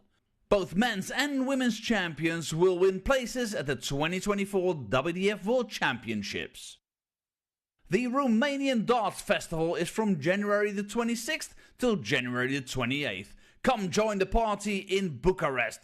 Register to play by Wednesday the 24th of January. The Toto Dutch Open Darts is held from February 1st till February 4th. Registration is open until January the 16th. The Toto Dutch Open Darts is by far the largest darts party in the world that you should not miss. And the men's and women's champions go to the Lakeside in December 2024. The Swiss Open and Helvetia Open tournaments are held from May 31st till June the 2nd. One of the longest running tournaments in Europe invites you to join them in the most beautiful surroundings you'll find in Europe. The Swedish Open and Masters is held from August 16th till 18th. A popular tournament for many of Europe's best aerosmiths. For more information on each of these tournaments, go to the link in the description. A special thank you to our tournament sponsors Winmore, A&G Travel Group, iDarts, Dart Connect, CT1 and Quiff. Welcome back to Lakeside. Well, it was heartbreak for Hutchinson as last year's finalist Kirsty Hutchinson. She got pipped to the post, as they often say, by four-time world champion Lisa Ashton. What a turnaround for the experienced Lisa Ashton, who was a set down, and then she came out of that break. What will have made the difference to her? Well, she got whitewashed on the way in. The break was needed at the time when she needed the break. It came at a good time for Lisa, not such a good time for Kirsty. And when she came out, maybe she chatted to her management in the back room, and the management had explained that maybe she was doing something slightly different with her throw, but whatever it was, she came out throwing a little bit harder, a little bit quicker, more direct, and then things started happening for her. 3-1 in the second set, went her way. And then although Kirsty had the throw in the last, Lisa still had the momentum from winning that set. And she got her nose in front 2-0. And then it was always going to be a case of just finishing it off. And, well, she limped over the line in the end. Both girls were just so sort of nervous and wanted it so bad. But at the end of the day, it's Lisa that will go through. And Kirsty, unfortunately, goes home. And I know Kirsty will probably rue that chance. She'll watch that back and think, you know, that was a real good chance for me to turn Lisa over, and she hasn't quite made it. Yeah, devastation there for Kirsty. As you say, Lisa, she really found her form there, didn't she? And what will she take from this? I mean, she can't be overly happy with that performance, given the way she limped over the line, as you say, those throws, those countless mistakes from both of them to finish that match.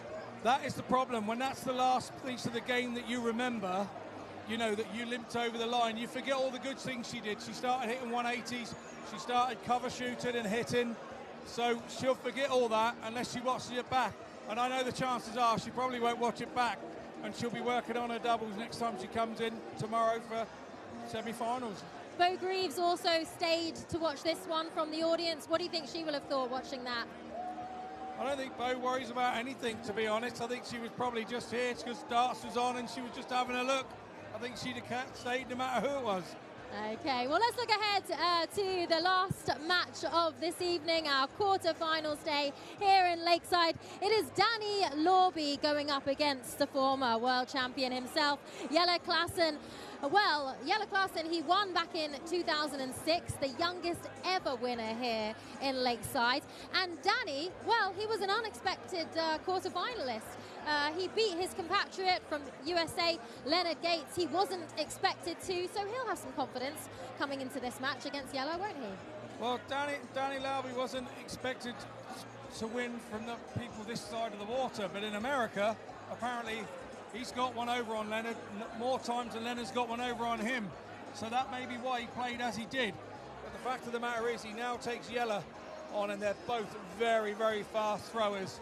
I wouldn't want to referee this one. It's going to be thick and fast. It really is going to be quick.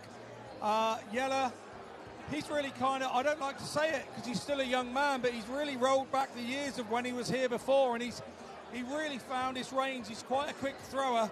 And with Jelle, if his first dart's in the right place, then it makes him a very dangerous opponent. And so far this week, he's come back here. He's really enjoyed being here. I think it's rekindled some good memories and happy times for him, and maybe that's why he's playing as well as he is. Yeah, 39 years old now, Jelle. And as you say, he's been around. He's moved on to the PDC. He's had experiences there. What will he have gained in terms of the times he's taken away from this tour, now coming back to the WDF? Well, obviously when you're in the PDC and you have a tour card, it's very hard when you lose the tour card. It's a bit of a shock to the system, it can be. And, you know, it's gone back to basics. It's going back to doing what he did before his PDC days. And he's been going around, done a few WDF tournaments, playing on the Challenge Tour, the lower tour down from the PDC. And it's all about finding your game again. And if the start of this week is anything to go by, then Jelle looks to have found the start of his game again. Or is it this place? Does he love this place because he's got good memories? I suppose we'll find out in the next 40 minutes. Okay, well, it's all to come after the break. Our final quarterfinals match of this evening. It is Jelle Classen, the former world champion, against American Danny Labby, after the break.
We now complete the men's quarterfinals here at the 2023 CT1 WDF Lakeside World Championship.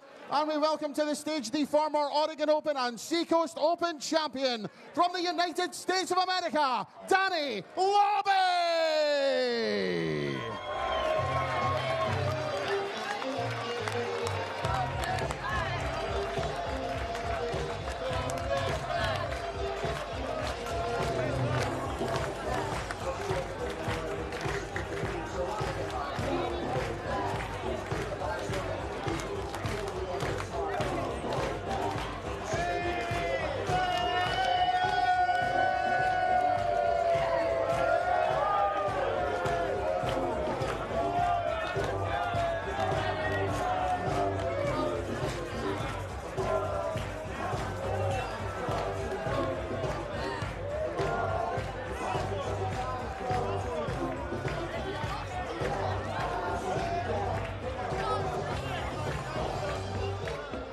We now welcome to the stage the former Irish Open and Dutch Open champion, the 2006 Lakeside World Champion, the Cobra Yella Classen!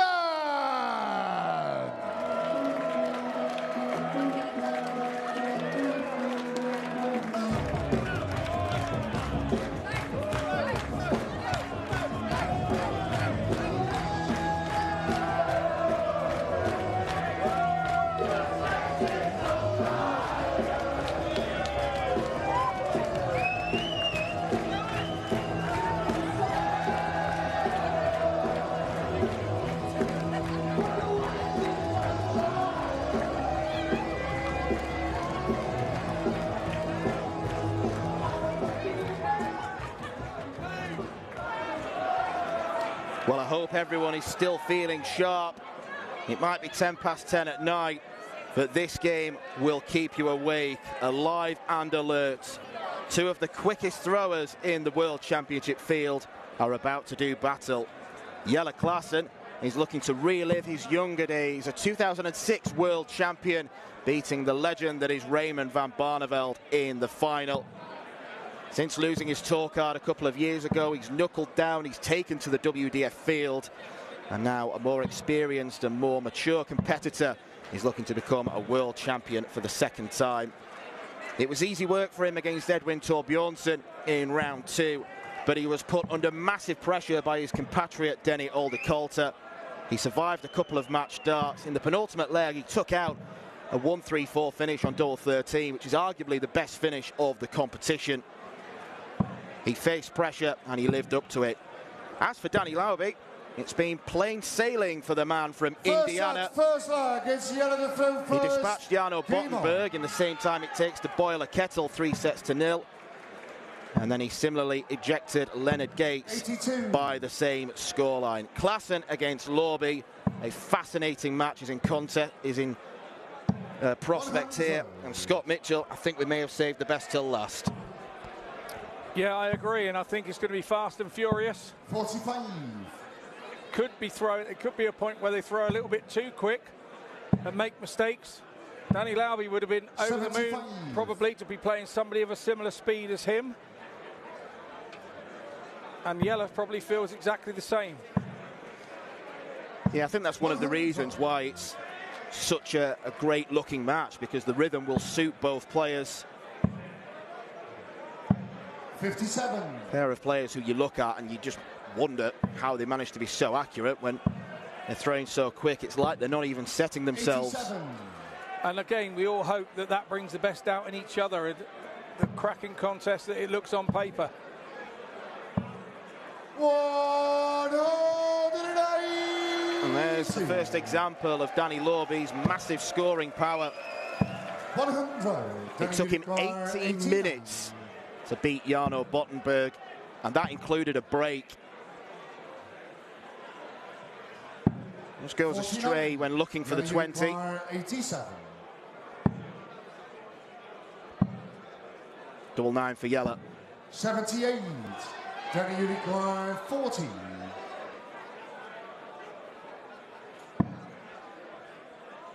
Chance goes begging for Yella to hold throw. And this came short in the first Labby makes no mistake. His third dart. It's Danny to throw first. Keep on.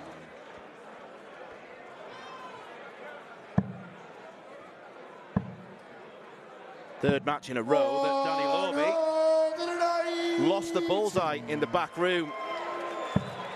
We were there when he was in the referee's room, the officials' room. That's where the bull-up takes place when he was with Jarno Bottenberg, and it was a funny moment, really, because they both threw, I think, 4 or 5 each, and every single one hit the 25. Danny turned to our MC, Anthony Dundas, because he started chuckling a little bit. Labby hits 25, Jarno Bottenberg hits the bull, and Danny's instant reaction was to shout a 4-letter word. What was that? Bull? Yes. Well done. Yeah, well done.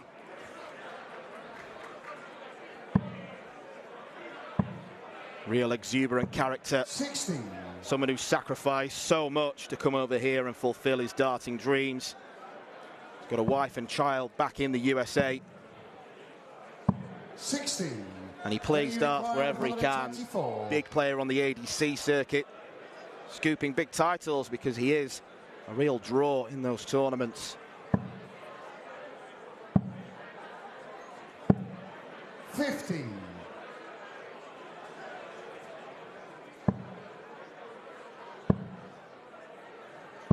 96. Then he requires 74.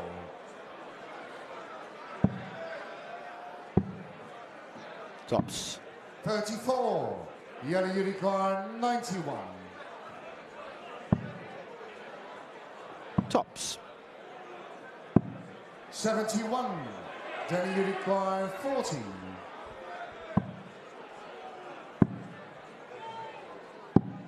30. Well, it's hard to keep up with, but neither of them can hit doubles right now. Yeah, well, can let Yella dodge the bullet. He lost his own throw. No score.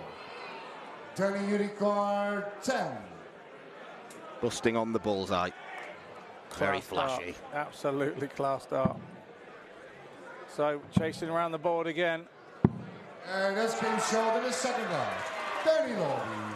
Third leg, it's Yellow to throw first. Well, I'm out of breath already, and I'm only sat here watching. My eyes are hurting. 180. Back comes Yellow with his 60. max.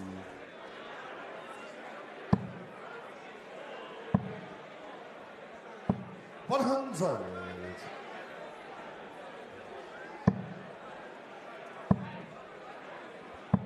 60.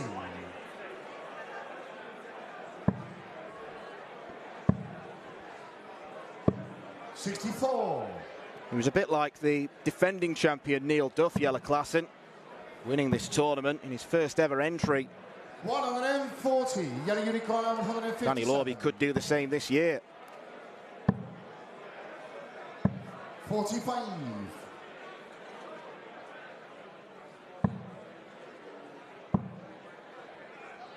60. Yellow Unicorn 112.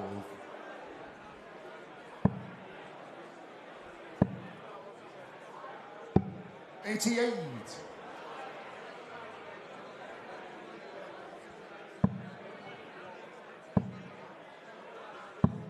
97. Yellow Unicorn 24. So to get his first leg. No score. It's not happening for Yellow. Danny Unicorn 84. His quick combination finishes normally have Labby's name all over them. 72. Yellow Unicorn 24. Yellow has to step in here. This has been what he's been so good at all week, is the doubles. And it's been short in the third leg. Yellow Classen. Yeah. Forward leg, it's Danny to throw first. I think a sarcastic fist pump, they call that, when you eventually hit a double after 3 legs of trying and having a go at every leg. 100. Finally hit one. It was a very sarcastic fist pump. Yeah, both players will be hoping that they get this out of the system very early on. 180. Every leg so far has had a max. 128.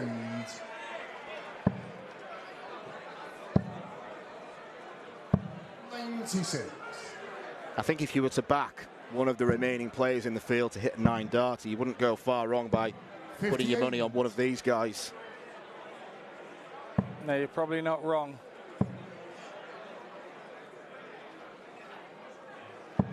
81.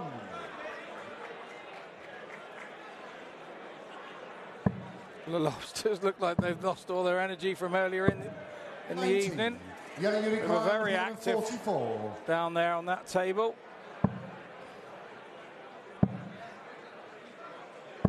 95. Denny Unicorn 125. Treble 20. 65. Yellow Unicorn 49. The first part of the equation right. Yellow's going 9 tops. This came short in the forward line. And that's much better. Classen. Fifth flag is yellow. And a set that Danny Labby was in control of against the darts. Oh, swung the way of the Dutchman. 96.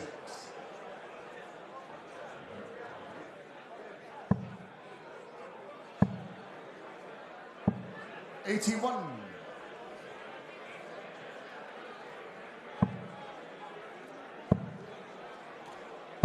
134.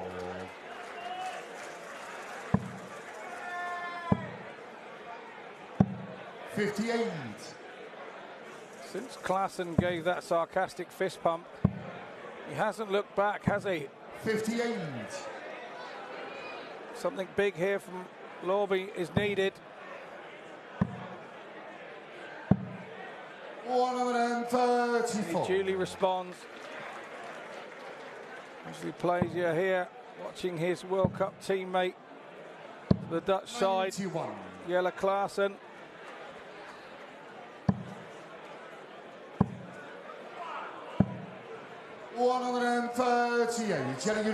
Trims the 18 off to leave himself in 90. But Yellow wants the bullseye for set number 1. And that is a spectacular way to win it. Second set, first leg. Nothing sarcastic about that fist pump.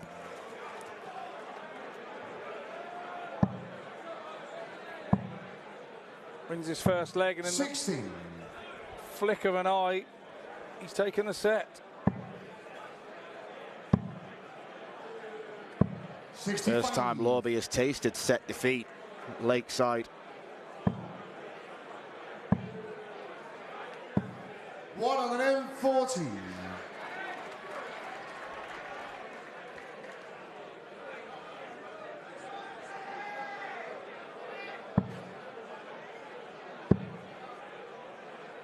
16.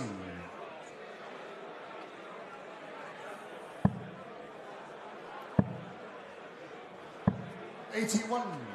Not following the first start often enough. Not yet. 180. No issue for Yellow where that's concerned. Yeah, Danny Labby's barrel is a more standard shaped barrel that you would see most players throwing, and Yellow's is a very different barrel with a gripping area. You can see there's an indent at the back where he holds it. 160. And you can't kind of get it wrong. You hold it in the same place every time. 140. Yellow Unicorn. Classen. Absolute class. Tidies that perfectly. Second leg is Yellow to throw first. Game on. Classen by name, classy by nature. 22. You wouldn't have wanted to open up with that. 58. You do all the hard work to break the throw, and then you open up on your own with 22. He's fortunate that Labby is not in the punishing mood. 59.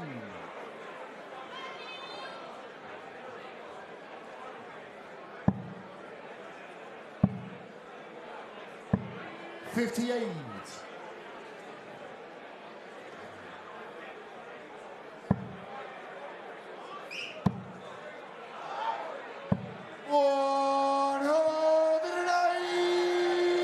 Sensational grouping. The large crowd going mad here at Lakeside. It's sensational grouping. 92. All on a pinhead.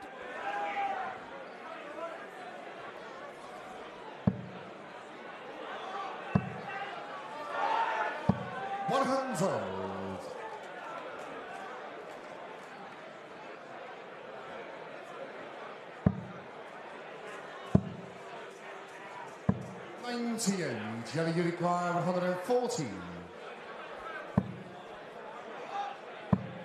Double 10. 120. Almost another sensational shot from Classen there. 65. Yellow you require 20.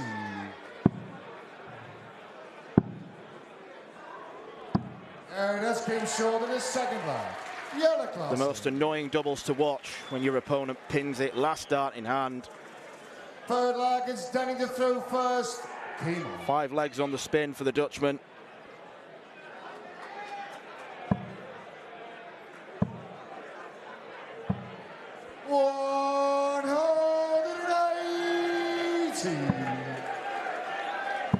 He responds with a 180 of his own. 100. 7 180s in 8 legs. Keep it up, lads. Absolutely, we're absolutely loving this.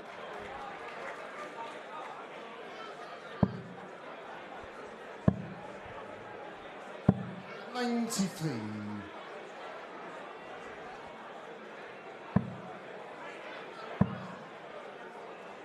100.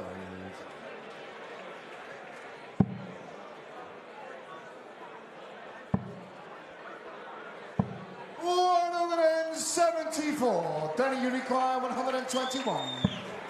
174 call from Marco Meyer. 57. Yellow, you require 134. Now, is he going to take this the same? Well, he's not going to get a chance. 58. Danny, you require 64. 64 then from Labby to stop the rot. Big 16. Don't think he's hit it. 32. Yellow, you require 76. 2 minutes starts at the big single.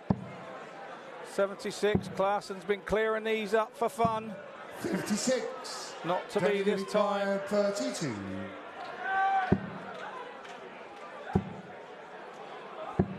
24. Yellow, you require First 2 20. darts were wild. And Yellow Classen heads into the break. 2 sets up against the American Danny Labby. It has been utterly fast and utterly furious. Both players are going for a break. Everyone in the room seemingly needs a break, especially the referee, Marco Meyer. But Labby has got work to do if he is to advance into his first ever World Championship semi-final. Yellow Classen leads 2-0.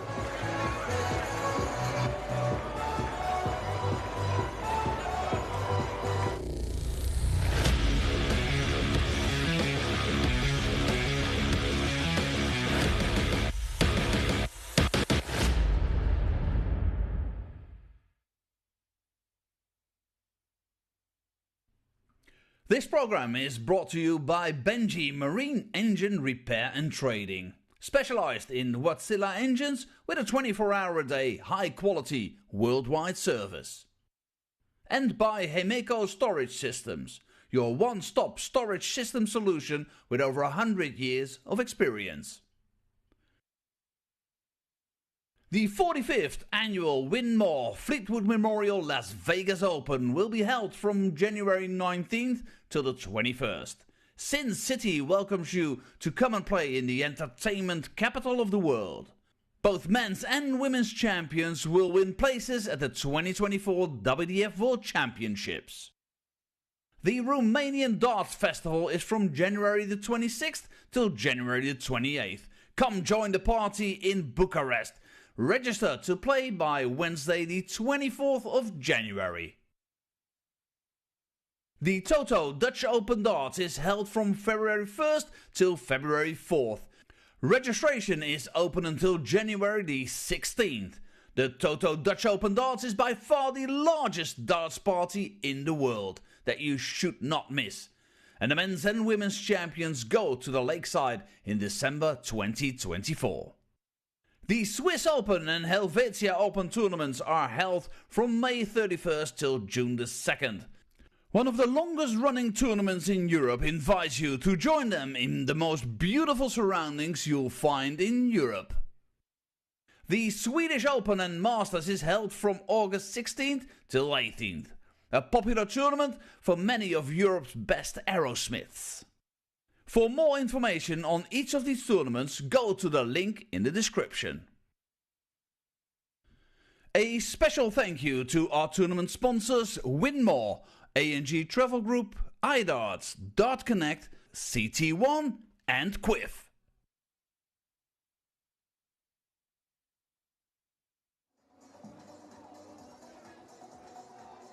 Welcome back to a high-energy, high-speed match that everyone here was excited about. You can see the crowd behind me getting very raucous, very excited. Two of the fastest men's players in the field facing off against each other. And this match is really living up to expectations so far, isn't it? In terms of the speed, the ability, and Jelle Classen running away with it. Well, yeah, he is, but he started and missed a couple of doubles early doors, and that let Danny Labby in. So all of a sudden, Danny was 2-0 up in the first set, and he couldn't quite believe his eyes, I don't think. And then, obviously, Jelle then reeled 3 off on the trot to take the set, and then reeled another 2 off to go 2-0 up in set 2. Labby sort of was a bit like a rabbit in the headlights then. He didn't know which way he'd gone. Jelle had upped his scoring and upped his percentage on the double, and then he goes and takes the second set. Labby really needed that break when it was there. He would have been out there with his management. They've had a little word with him as well. And will we see him come back and be a different Danny? How can Danny stop the steam train that is Jelle Classen tonight? He's just got to find his range on the scoring. You can outscore Jelle, or you can put him under pressure, but you've got to score. You can't be doing 140, 45. It has to be consistent. Ton, 140, 140, 140, ton. You have to make Jelle think, so that then he thinks about his scoring. And not just 140s, but the number of 180s we've already seen tonight in these 2 sets. 7 180s in 8 legs. Just impressive throwing at the speed in which they do it. Absolutely, and when they hit 180s, they're on a pinhead. You know, they're rat-tat-tat players, and when they get that first start right, the next 2 just follows. It makes it scintillating to watch, amazing for the crowd to watch. They're well lubricated. They want to see some more of this. We better let them get on with it. Indeed. Well, can Danny Labby make a comeback, or will this match be over as quick as it started? Let's get down and find out. Well, for the viewers' sake, I hope this match goes on as long as possible, because it's absolutely brilliant. One of those where the averages don't particularly matter. It's 87 for Jelle, 82 for Labby. But the speed of play just makes it seem an awful lot higher than that. But Labby has not had to do this in the tournament so far. He's won the first set and has subsequently gone on to run away with games. He now has to find a comeback. He has to dig in and show resilience.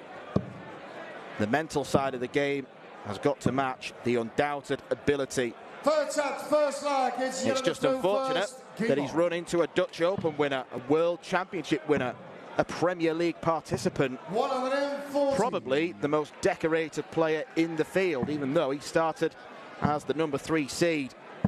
100. Danny Labby, champion of many events in the United States, is in a spot of bother, and particularly if Jelle continues to hold his throw and subsequently get a 3-set lead. Yeah, I think what Danny's got to remember is it's only half time. We're only 2 sets in of a possible 7, but he's going to have to find that scoring range is what he needs to do.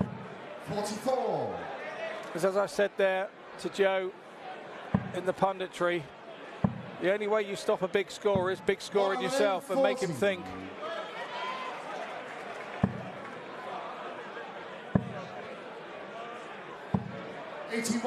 Danny Unicorn, 121. A 12-dart leg would be a perfect response. Well, I'm surprised he went that way with Jelle on 194, and he's managed to make a bit of a mess of it.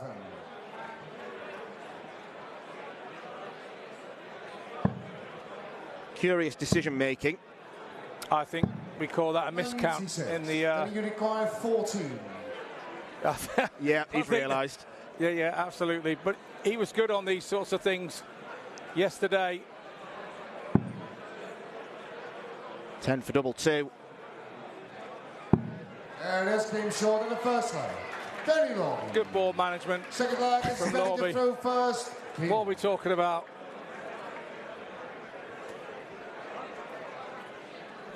Well, one of the reasons why quick players can play at such a pace is because they can count very quickly. 112. It's unusual to see from either of these two.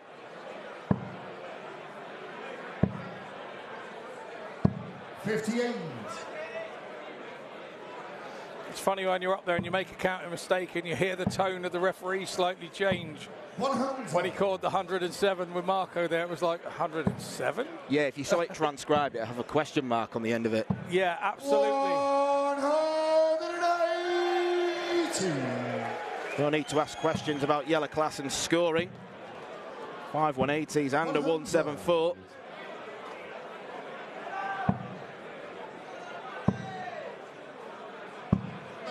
Now.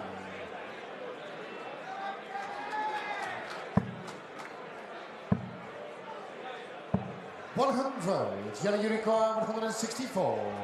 4 tons in a row may not be enough. 86 left. 132. Danny Unicorn 101. Marco's thinking, please give us a second. 49. Yellow Unicorn 32. And this came short. Break back for Yellow Classen. Yellow Classen. Third leg, it's Yellow to throw first. Game on. These referees like to be tested. I don't think there's a bigger test in the game than, say, this one. 60. Maybe Ricky Evans and Yellow. Maybe if you threw him into the equation and made it a three-way match, that would be a headache. 42.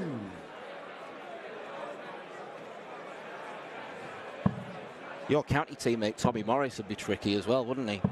Yeah. 40. He's pretty rapid.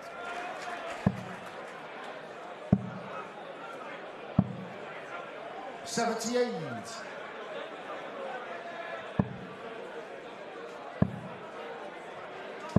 $96.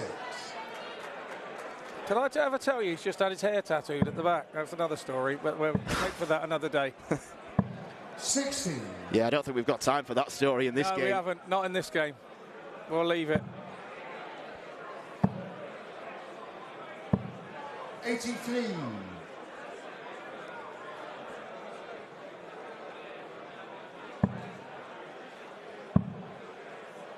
Labby's a long way behind. Yellow Unicorn 122.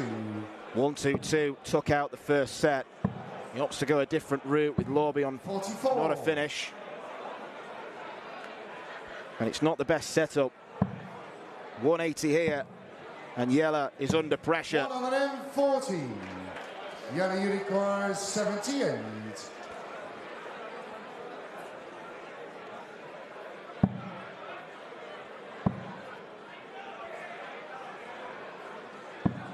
$38.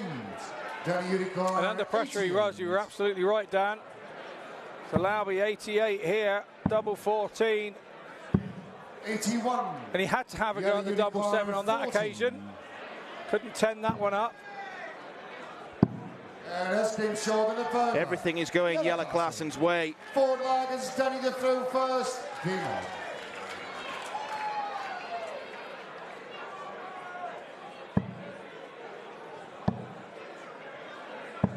$60.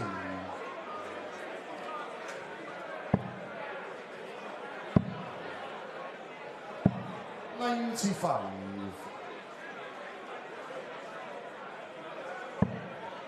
Danny Labby found a break at the beginning of this set. 92. He did not build upon it. No, he didn't. Looks like there's a bit of blood on the board there. Somebody's cut their hand on a wire or something when they've taken their darts out. And the one there. 140. Well, whoever did it didn't take the time to put a plaster on or anything.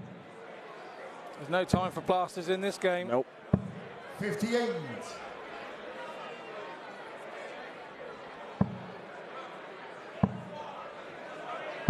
$139.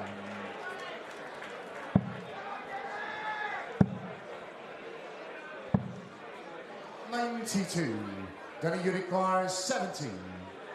Treble 10, 20 and tops. 13. Time on his side in this one. Yellow back on 216. What could he score to challenge? 56. Then you require 14. Not very much.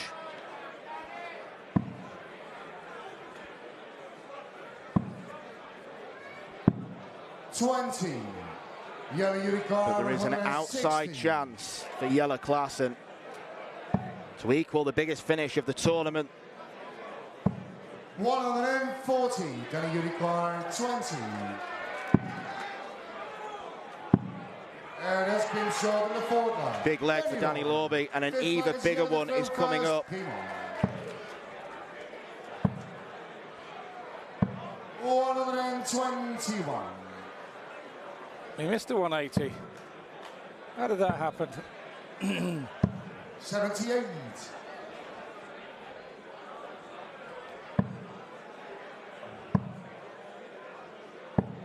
28.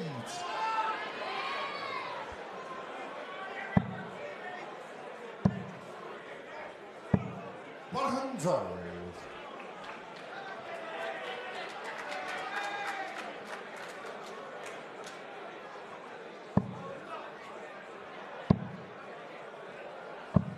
58.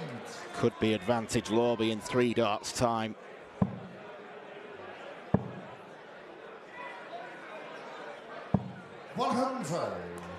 Still not really following the first dart. He's struggling with the weight of them. A lot of them going into the skinny bit of the 20. But to his advantage, so has Yellow dropped off here in this leg. 140. That one was well followed. 58. Then you require 83. So a definite 6 from here for Labby. He will want to just finish it off. Double 12. 71.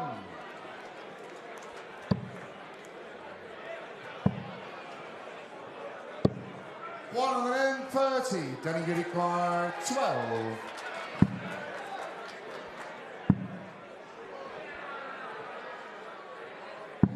Danny Labby is back in the game. Danny Labby. Fourth set, first leg. It's Danny to throw first. Game on. First one was so close. Just begging to be used as a guide. 60.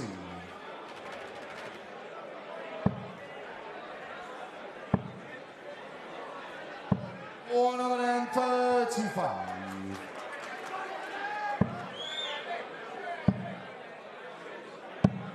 128.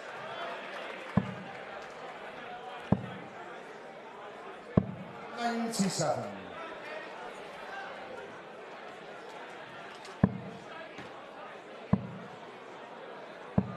41.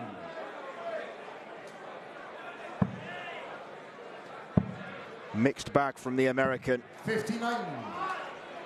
Indeed, and once again, lucky Classen didn't do more damage there on his throat. Should look at the bull. Has to look at the ball. 130.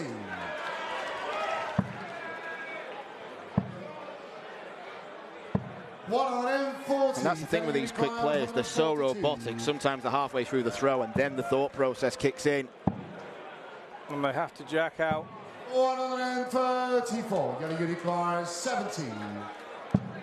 These are the shots he was taking early doors in this match. And this game short in the first. And these are the shots he continues to take. Second leg is Yellow to throw first. Game on. Some of the Americans here still supporting Labby there. Jim Wood. 40. Sorry, that's our nickname for him, Jim Woodmeyer. We call him Jimmy Weird. Paula Murphy stuck around as well, saw her greet Danny for the walk-on.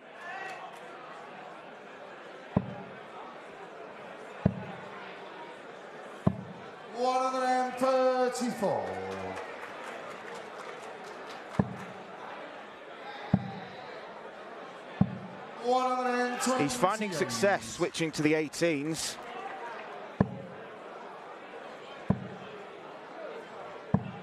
$121.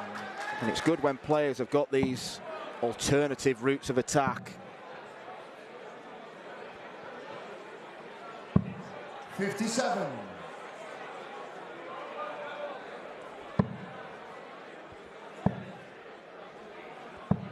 $100.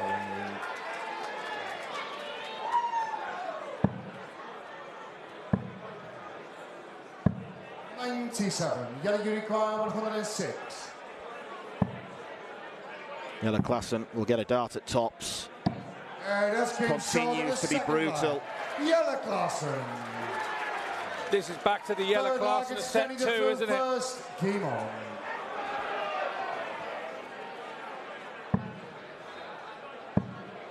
It's back to the yellow class in set 2. I'll give myself a go at a double, and I'm going to hit it. 96.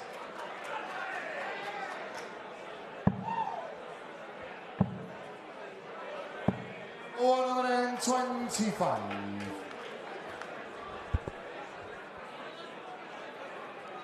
You cannot take your eyes off this.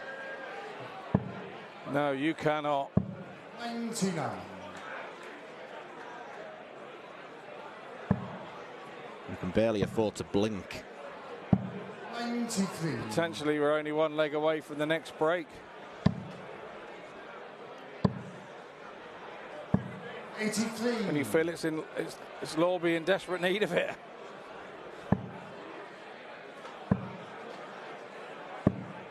50. In desperate need of 3 straight legs. Because at 3-1, his opponent is closer to the finishing line than he is to his opponent.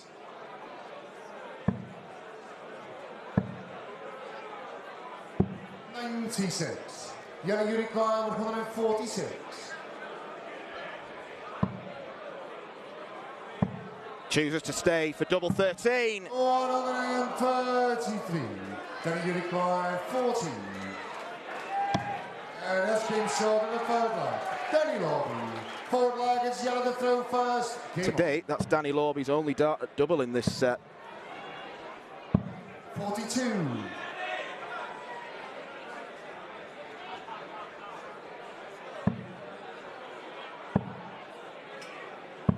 84. And the funny thing as well is, whoever wins this has got Chris Landman in the semis. That game's going to be exactly the same as this. Yeah, indeed. 40.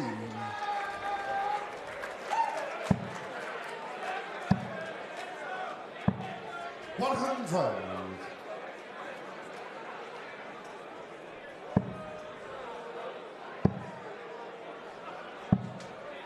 $59.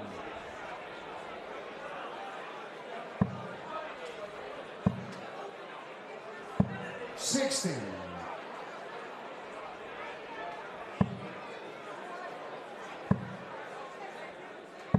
$100. Pretty even, Stephen, this leg. Labby needs a treble now. 59. It's not happened. 160. So Yellow's mind thought here will be treble 20, double top. 140. Misses the 146, and now he's missed the 160. Little Richard Ashton in the crowd there enjoying. 128. Yellow Unicorn 20. That's been short. Yellow Classen extends his lead. It is back to 2 sets. It is 3-1 to the Dutchman. As both players, the delayed reaction, nothing else delayed about this game. Danny Labby, disappointment for him. still hasn't been able to kick on. Jelle Classen proving why he has been such a demon on this stage in the past. Looking to win his first title here for 17 years. He is one set away. He leads Labby 3-1.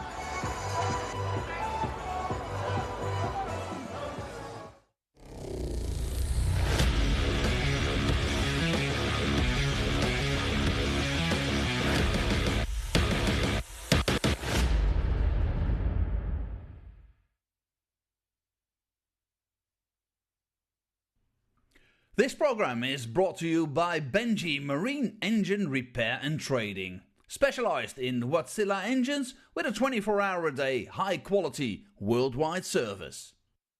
And by Hemeco Storage Systems, your one-stop storage system solution with over 100 years of experience.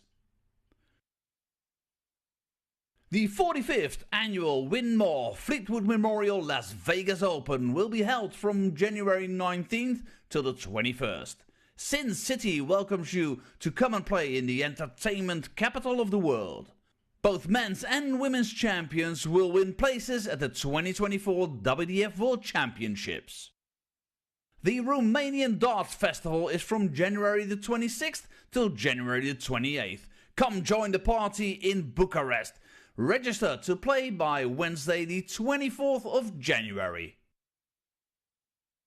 The Toto Dutch Open Darts is held from February 1st till February 4th. Registration is open until January the 16th. The Toto Dutch Open Darts is by far the largest darts party in the world that you should not miss. And the men's and women's champions go to the Lakeside in December 2024. The Swiss Open and Helvetia Open tournaments are held from May 31st till June the 2nd. One of the longest running tournaments in Europe invites you to join them in the most beautiful surroundings you'll find in Europe. The Swedish Open and Masters is held from August 16th till 18th. A popular tournament for many of Europe's best aerosmiths. For more information on each of these tournaments, go to the link in the description. A special thank you to our tournament sponsors Win More, A&G Travel Group, iDarts, Dart Connect, CT1 and Quiff.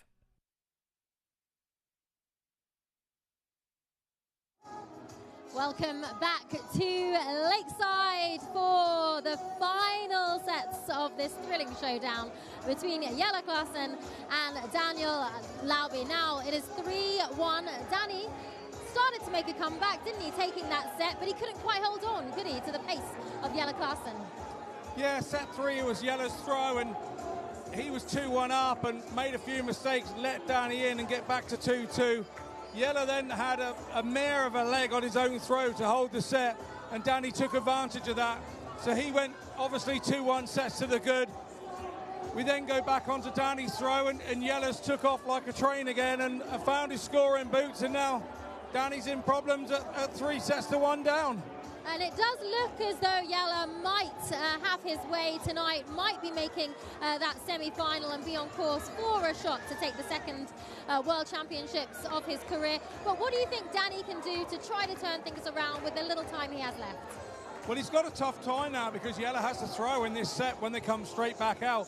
So he hasn't got time to mess about. He's going to have to break him nice and early in the set to try and assert his own positivity on it, so that he can lift his game. But at the moment, Jelle's scoring is, although when it's erratic, when he scores 45, he generally follows that up with a 140 and a ton, and he's backing it with 2 scores all the time, and that makes him very difficult to beat. And Danny found a break earlier on, but he didn't quite build on it, did he? So what will he learn from that? He'll learn that he needs to score quicker, and he needs to hit a few more doubles when there's chances available, because he has had chances, to be fair, and he's not quite taken them. So it's one of those games, though. It's always tough and easy to say when we're stood here watching, but when you're up there and you're playing, it's a different story. Well, let's see if Jelle Classen can complete his mission to take another step towards that final after 17 years. They've changed the dartboard behind me. There was a little blood on it before, so we'll be with a cleaner darts board now. Let's take you down to the match. It's 3-1. Jelle Classen against Danny Labby. Thank you, Joe. Final session of the quarterfinals today. It has been a wonderful day of darts. One of these players is going to be left disappointed by the end of play, and it's looking increasingly like that man will be Danny Labby. He's got to do what he did against Jarno Bottenberg and Leonard Gates, win 3 unanswered sets. But Jelle Classen has shown true class and grit throughout this contest.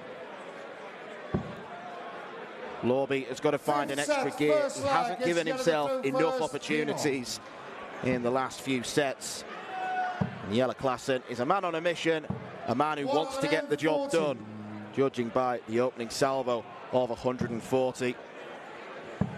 Odds are stacked against the American now. Could be World Championship heartbreak for Danny Labby, who was richly entertained, but unless he wins 3 straight sets, he's going to come up short. Yeah, it's a tall order, but I think he's got to come out and break the class and throw here. And then hold his throw. It's always difficult when Classen is still pounding that treble 20. He's been nice and straight most of the evening tonight. Sometimes you just have to dig in there, and when you get a chance, you have to try and break their heart. 60. And Danny's had a few chances of that, and it hasn't gone his way. 122. Yellow unicorn 18. Tops. 60. Danny unicorn 85. Hendricks, that second dart for tops, and he had to move over. Danny now just in the wrong treble bed there. He's in the right one now. 65. Yellow unicorn 20. You're just asking a lot more of yourself when you only leave 1 dart in hand at things. This came short in the first line. Jelle Classen. Good start for Jelle Classen. Absolutely. Labby had a chance there to break throw, but it was only 1 dart. You've got to keep restricting your opponent to that on your throw. 40. You don't really want him to have a dart at all.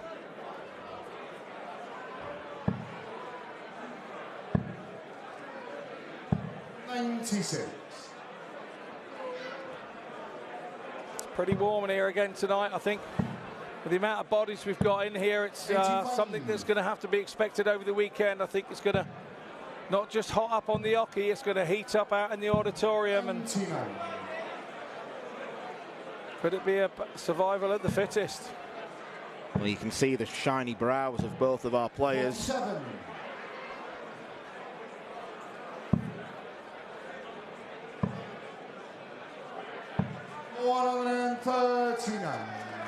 Excellent visit again from Classen.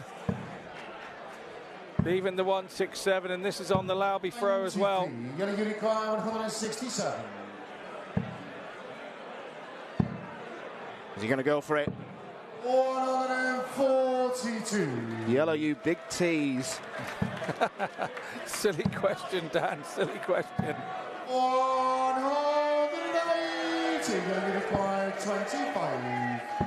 Yeah, that's came short. The 180 came too late. Jelle Classen. Third leg, it's Labby looks dejected. Game on. And to be fair, I think if you wanted to tell the tale of this game, and you had to write it in a book, I would say that Danny Labby hasn't done a lot wrong here. It's more like Jelle Classen has done an awful lot right. Yeah, if Labby does critique his own performance, I think he'll probably look at the missed big numbers that have come on too many occasions, and the fact that the first start hasn't been followed often enough. Started very well on the scoring. 140. But that seems to have evaporated, disappeared, dwindled.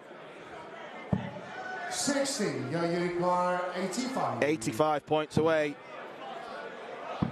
Yellow Classen with a brutal demolition job of Danny Labby. He completes the semi-final lineup where it will be double Dutch, he versus Chris Landman. True class from Yella, the 2006 world champion here at Lakeside, has put in another fine display. It doesn't look like anyone is there to stop him. Maybe Chris Landman can. Labby will feel like he stepped on a landmine in that contest against the Cobra, who pounced up and bit his opponent. That brings to an end another fabulous day of action here at the Lakeside. But come back tomorrow afternoon for more, including the boys' semi-finals. We have got our semi-final lineup for both the men's and the women's tournament. We will see you tomorrow at the later time of 2 o'clock.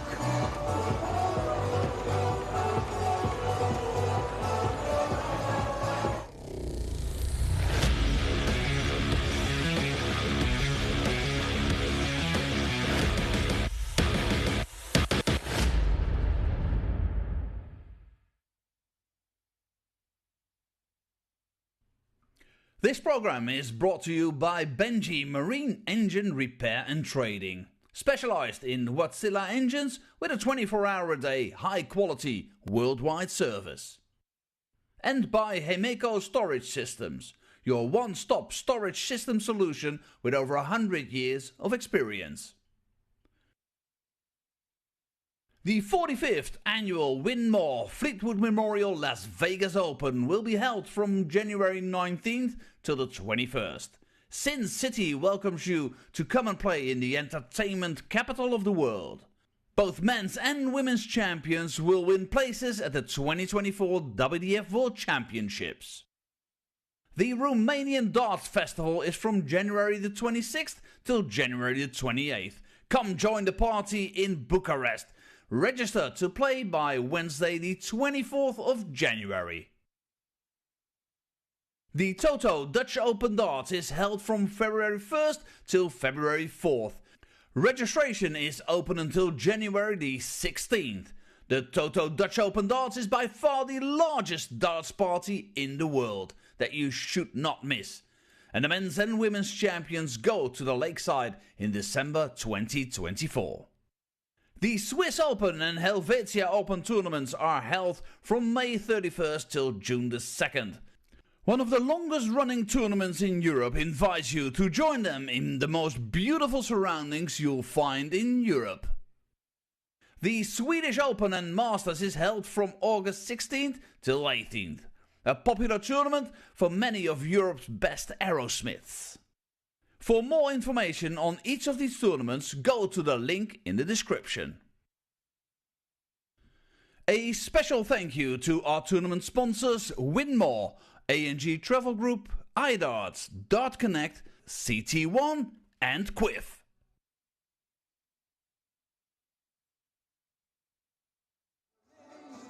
Welcome back to Lakeside as we wrap up our final of the quarter-finals day here at the 2023 WDF World Championships. And it was indeed a classy finish from Classen.